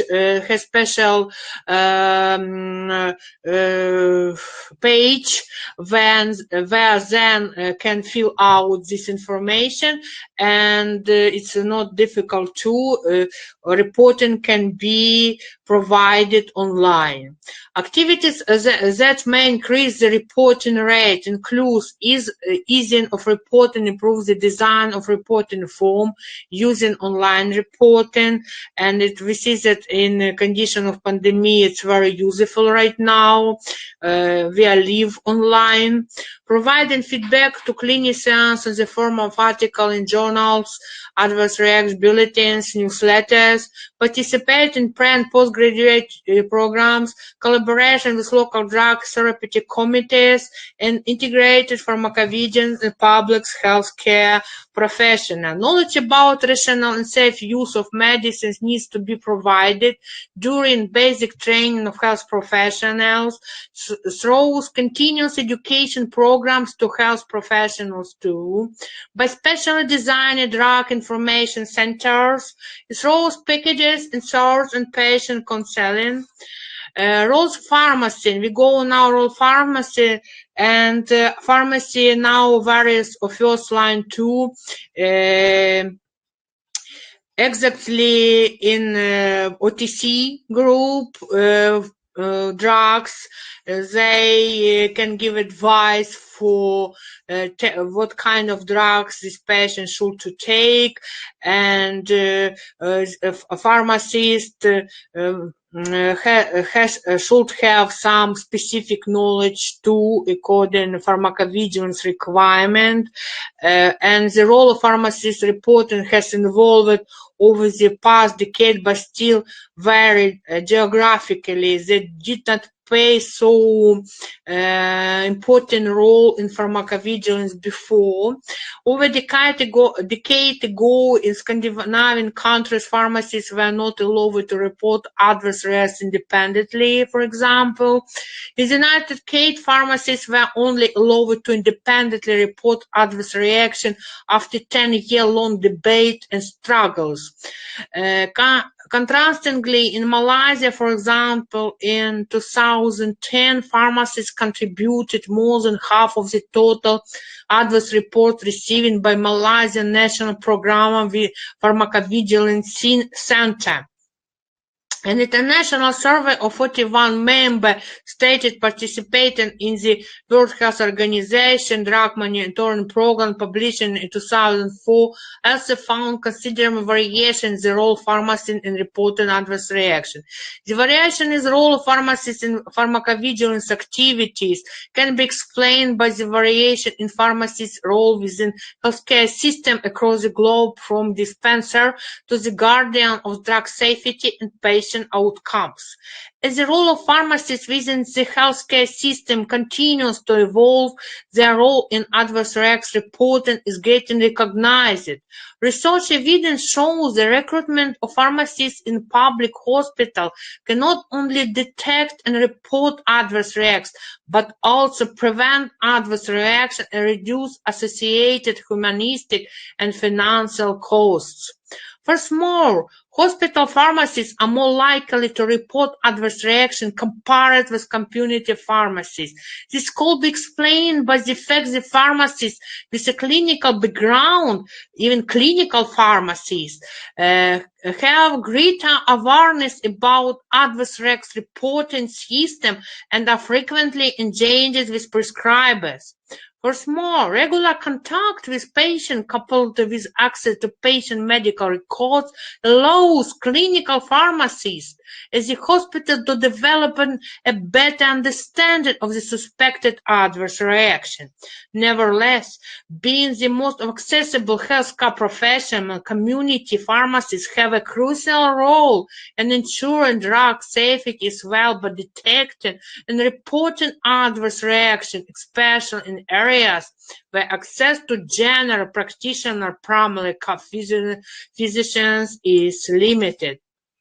Traditional pharmacy practice typically focuses on filling orders, prescription OTC groups of medicines received from medical practitioners. In this model, pharmacists provide a service focused on dispensing of medicine rather than the provision of individualized care to the patient. However, evidence suggests that patients often receive inadequate care using the traditional model. On the other hand, pharmaceutical care is improving when pharmacists are actively involved in the treatment procedure by fostering pharmacy and patient relationship, enhancing the value of the clinical outcome of the treatment. The changing role in pharmacies from traditional drug dispenser concept towards pharmaceutical care provider expanded the role of pharmacists. Pharmacy role has become essential for the management of chronic disease in patient-centered medical facilities where pharmacists are constituents of primary care. Furthermore, the development of electronic information system has been a milestone in identified and intervening drug-related problems such as dosage, adverse reaction, interaction, compliance, and ineffectiveness. Such decision support system in electronic medical records can capture a drug interaction, identify other issues, for example, contraindication with a prescription before they are filled. Though they improve safety, such systems have also been shown to improve productivity on provided as well as saving time. Moreover, the database provides a valuable source of cost-effectiveness outcome analysis. When you see on the slide, you see how is going collaboration and working role pharmacists in the pharmacovigilance system exactly in reporting. National Pharmacy Association, then go regional representative, assign contact point, training, communication, and audits. They divided in community pharmacies and hospital pharmacies into two different groups. But every pharmacist should have skills and knowledge concerning on reporting, not just reporting and collecting information, and primary analysis, adverse drug reaction reporting to National Pharmacovigilance Center. They should know how to report, where to report, what kind of information should to report, and it will help them not just grow as pharmacovigilance specialists, but it will grow, will help them to grow even cells, and this kind of pharmacists, saying about community pharmacies, will be very successful. And hospital pharmacists, exactly clinical pharmacists, clinical pharmacology, this category of specialists is very useful for medical doctor because they have very huge knowledge concerning on clinical pharmacology, which is very useful and helpful for medical doctors, and this group of specialists should have, and they give advice about what kind of drugs use, paying attention on interaction and risk in taking drugs. It's why we cannot exclude pharmacists, and we cannot exclude their crucial role in pharmacovigilance system easily. But right now, as healthcare professionals, pharmacists has barriers to adverse reaction reporting. It's health system related barriers and individual pharmacist related barriers. For example, when we're talking about health system related barriers, is lack of access to patient records, fear of reporting, and fear of obligation of reporting, lack of clear reporting guidance, lack of knowledge, a lack of skills of reporting, lack of financial rewards, insensitive knowledge and clinical competence. When we're talking about individual pharmacists related barriers, and attitude toward reported adverse. Some pharmacy, I can tell majority of pharmacists just don't want have this problem with reporting. When we're talking about knowledge and clinical competence, it's an ability to establish causality, specific knowledge, lack of understanding the responsibility of reporting adverse reaction and how we are to report. When we're talking about attitude toward report with adverse reaction as an individual pharmacist-related barriers, it self-guide, harming patients, lack of interest, and simple lack of time. It's why summarize role of pharmacists and adverse reaction reporting. Pharmacy being drug experts and guardian of safe and effective use of medicines have an important role is not only detecting, reporting, and monitoring adverse reactions, but also prevented adverse reactions. Knowledge gaps with regard to adverse reaction reporting still exist among pharmacists, especially in countries where the role of pharmacists is still in transition from being product-oriented to patient-oriented. These knowledge gaps can be fulfilled through continuous professional development programs and reinforcing theoretical and practical knowledge and undergraduate pharmacy curriculum. Engaged community pharmacists and adverse reaction reporting by giving them access to patient medical record and introduce an electronic reporting system can also improve adverse reaction reporting rate. Without adequately identified and fulfilling training records of pharmacists and other healthcare professionals, the efficiency of national pharmacovigilance system are unlikely to improve, which may compromise patient safety overall. Management of adverse reaction. When we're talking of adverse reaction should get management to get some very important manager. Discontinues the offending agent if it can be safety stopped, and medical doctors, healthcare professionals, and pharmacists should give advice, discontinue the offending agent if it can be safely stopped, the event is life-threatening or intolerable, there is a reasonable alternative. Continuing the medication will first exacerbate the patient condition. Continue the medication modified is needed. If in this way can be continue the medication if it is medical necessary and no alternative. There are no reasonable alternative, and it's one of main reason why continue the medication should be provided to this patient, and the problem is mild and will resolve within time. Benefit risk ratio very important now in administration every drugs to patient.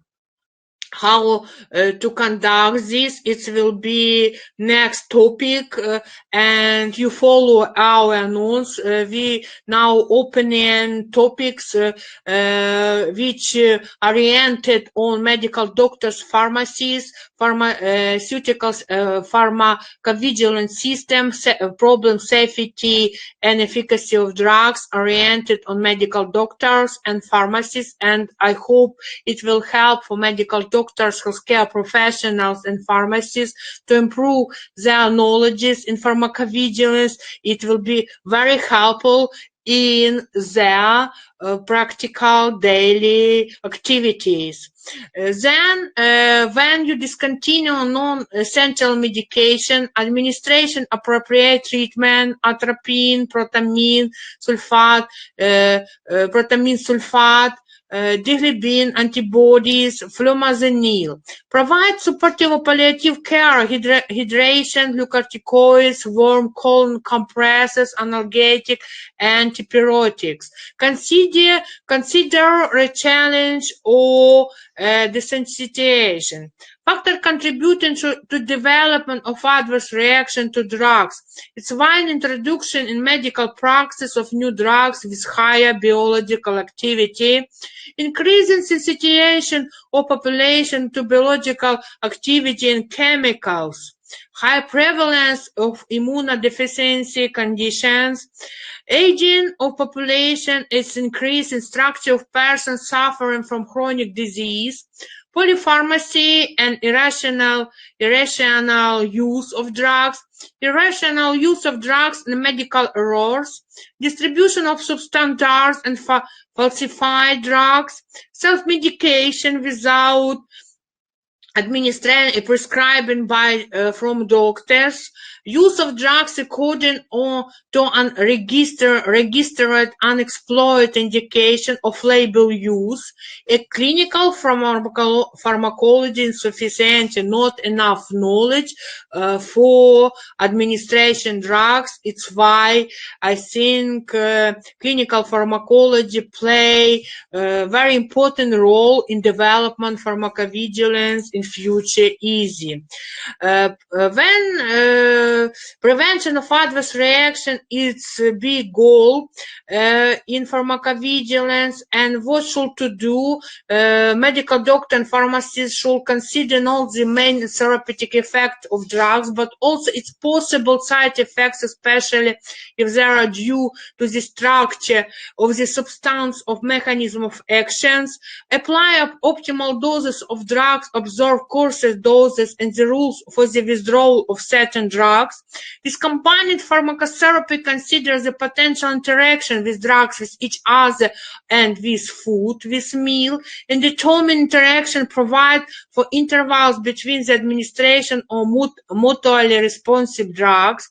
Do not use drugs with similar mechanism of action at the same time, and avoid polypharmacy, which increases the risk of development adverse reaction. Avoid, if possible, the injection method of administration in which the side effect of drugs is most pronounced. When choosing drugs, use An individual approach taken into account the age of patient, nature feature, pregnancy, breastfeeding condition, and pathological condition of patient, as well as the presence of concomitant pathology accompanied by functional change in important organs and system, liver, kidneys, cardiac, heart disease that affect a biotransformation of drugs, its liver, kidneys, but we know that problems and disorder from heart cardiac disease is very important in development of adverse reaction. The drugs most often causing side effects should be prescribed according to strict indication. Avoid inappropriate use of drugs, use appropriate dose, route of frequency, consider previous history of drug reaction, paying attention on anamnesis of life of patient, allergic anamnesis, consider previous history of drug reaction, it means rule out possibilities of drug interference and carry appropriate laboratory monitoring. Which ways to reduce the risk of drug interaction? Limit the simultaneous administration of several drugs, especially children and elderly. When prescribing drugs with a low therapeutic breadth of action, it is necessary to consult a clinical pharmacist, clinical pharmacologists. Use evidence for the possibility of inducing or inhibiting cytochrome P450, pharmacodynamic and pharmacokinetic interaction, rational use of diet, assessment of value in the factor of smoking and alcohol consumption. Basic principle of drug therapy safety. It's simple, and every professional, healthcare professional and pharmacists can know it. It's not difficult. Never prescribe medication in the absence of clear indication for their use. The use of drugs in pregnant women is advisable only in case of emergency. A thorough analysis of an allergic history is necessary to prevent the development of allergic idiosyncratic reaction. Doctors prescribing a specific drug should clarify which other drugs, including drugs for self-treatment, herbs, nutritional supplements, the patient takes. It is necessary to know, since the interaction is possible, leading to undesirable consequences.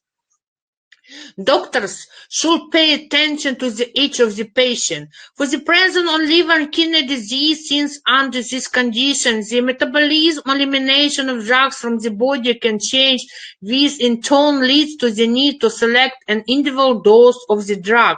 Genetic factors that may be responsible for drug variability should also be considered. If possible, it is necessary to avoid the simultaneous administration for several drugs and clearly instruct patients, especially elderly and older patients, on how to take the medicine and orient them towards strict adherence to instructions for their use. Particular attention of patients should be paid to probable and unexpected adverse reaction when prescribed exactly new drugs. Patients should be warned about the possibility of serious adverse reaction. Information about which is available in the SMPC and patient leaflet. Methodological laboratory tools. There are many methodological laboratory tools. There are some little known global trigger tools, the use of triggers to identify adverse reaction, and omics technologies, genomics, metabolomics, transcriptomics, science for new technology, chromatography with mass spectrometry, and individual approach to the patient and prediction of the behavior in the drug or the body has become possible. And I am thank you for your attention. I hope that this webinar will be very useful in your daily practice. and we will be very thankful if you will give in comments actual topics which we can reflect in our webinars, and we want to be useful and helpful in improving your skills, your knowledge in pharmacovigilance overall, and it will help your development and our development in pharmacovigilance, open leaders, and it will be helpful for us because you and our company and me as a qualified person in pharmacovigilance, we are patient oriented, and one important goal of healthcare professional and pharmacist and pharmaceutical company and safety and efficacy drugs, and patients should be safe. Thank you for your attention. See you later.